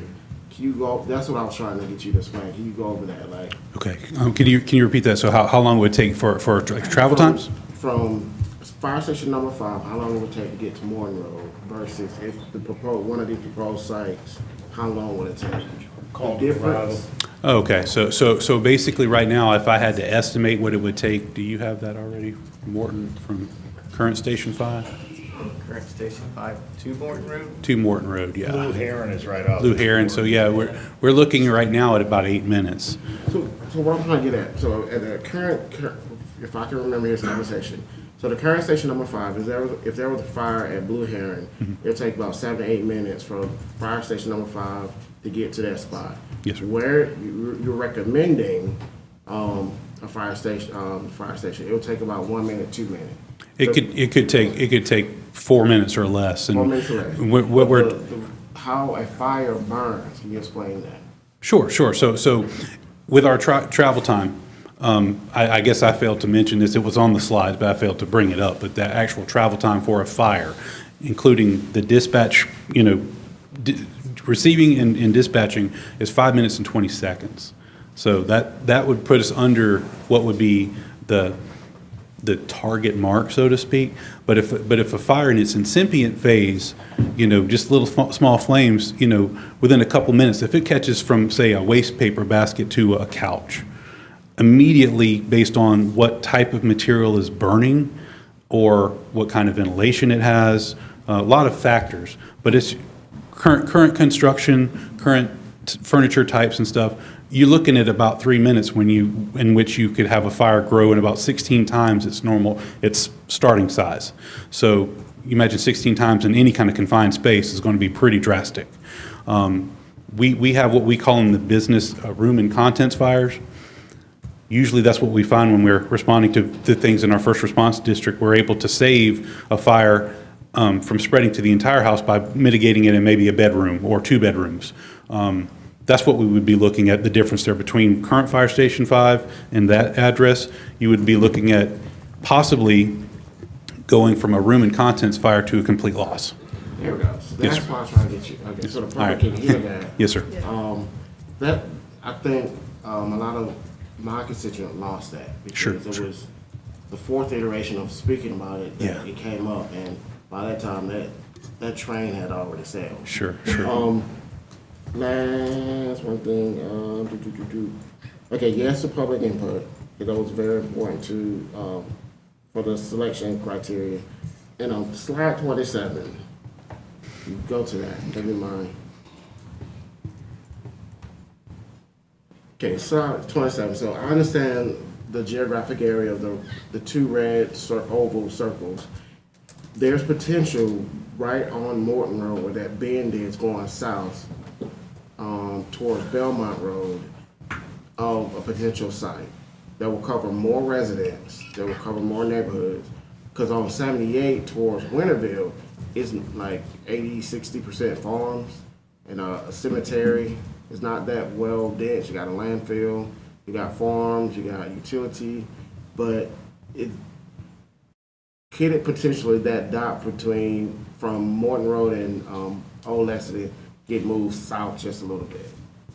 Potentially, I would assume that it could, as far as the site selection committee could maybe consider that. I mean, I know we would like to exhaust every effort in the recommended area based on the research and the travel times that we've done to this point. I don't want to rule anything out, but I'll let. So one of the obstacles of that particular area is both, one, the turn that's in that area. It creates a visual constraint for the fire department when they leave and then look for oncoming traffic. But also there's a significant elevation difference because there's that hill that goes down there. So the fire station would have to be offset further south to address both being able to get out of the station on a straight run and for the traffic to be able to see and for the fire department to be able to see the traffic, oncoming traffic. And one thing regarding that hill, most of our responses would probably be going uphill, which is very challenging for a fire truck. Is that hill right below the bottom of that? Yes, Is that well, the hill actually starts in that corner and continues right where down the red, a little where bit the red further. is, like where the bottom of the oval. It's past. there, right there, right. Yeah, it gets to about right there, and then it flattens out. But then you get to the point where you move so far south that you're. Right, but the hill starts right below the current bend. Yes. the circle, okay. Yes, ma'am. Yeah, no, I know that.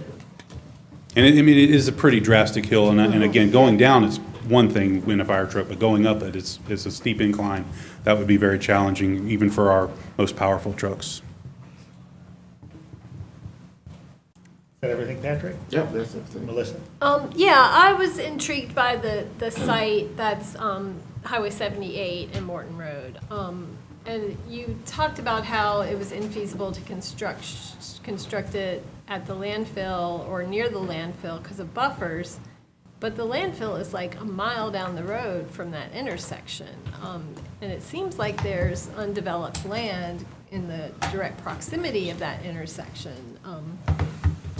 And I know it still leaves that little chunk of the southernmost corner of the county uncovered, but it seems like the biggest objections we have are from folks along Morton Road who object to the idea of a fire station inhibiting the rural character and the quiet of their community, whereas Highway 78 is a state highway. I don't think anybody could object to a fire station going on a state highway. If I could maybe prognosticate a little bit what future plans could be to kind of help maybe paint another visual, since we're looking at this, if we left that where it's currently sitting as far as Fire Station 5's location, the next station, one of the next stations that down the road will be rebuilt will be Fire Station 6.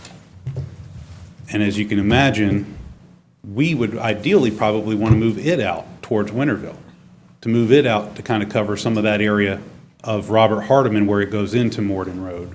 So that would be a redundancy that will be addressed as far as covering that area, that little gap in the county that's not yet covered, but that would be a future project. I mean, if, again, prognosticating, that would be kind of what we would probably examine, and then through the trial and error and also the standards that we're trying to adhere to, make sure that would be the viable move. But I would anticipate, just from the visual of it all, that would be the viable move for Station 6. So not trying to get ahead of myself, but just, again, this is a 50-year decision that's going to be anticipating future growth potential. And if we knowingly left that gap on the southeast corner, that would basically almost offset the plans that we would have to relocate Station 6 if that ended up being an eventuality. Not saying we will, but I'm just saying that could be a possibility if we try to follow the same strategy that we have up to this point. So your preference is to locate it, if you have to avoid that ideal location of the Morton Old Lexington Highway, you prefer to go south? Yes, ma'am, and I will also say this from an operational point of view, just, kind of listening to the feedback of my command staff as well as the feedback of some of my firefighters. It's a scary thought to be on an intersection like that, to have a fire station to pull out in a fire truck. I mean, we respond to too many wrecks already there. We don't want to be a part of one. I mean, I'm not talking about directly on the intersection, Gotcha. but there's, the immediate vicinity of Sure. it rather than a mile down the road at Right. the landfill. Well, I mean, I know immediately south, there's neighborhoods and stuff, so that presents a challenge because there's very few options there. If we go any farther north, then we're basically removing all of the coverage from the southeast corner and making it go more towards Winterville, where there is at least an automatic aid agreement with Winterville and where Station 6 would be responding, as well as Station 5. We send multiple units to calls in that area, but it would be kind of almost defeating the purpose from an operational standpoint. Any other questions? Sounds good. Well, I appreciate your work on this, and while you've had to take a couple swings at it, I think ultimately it's going to be meaningful for life and safety and health. Thanks for your Appreciate work. y'all. Thank you. All right, motion to adjourn? So moved. All right, I've got a motion from Melissa, a second from Patrick, all in favor? Aye. Any opposed? All right, everybody, please rest well, have a great night. And happy Valentine's Day. Come to the end of hour 5.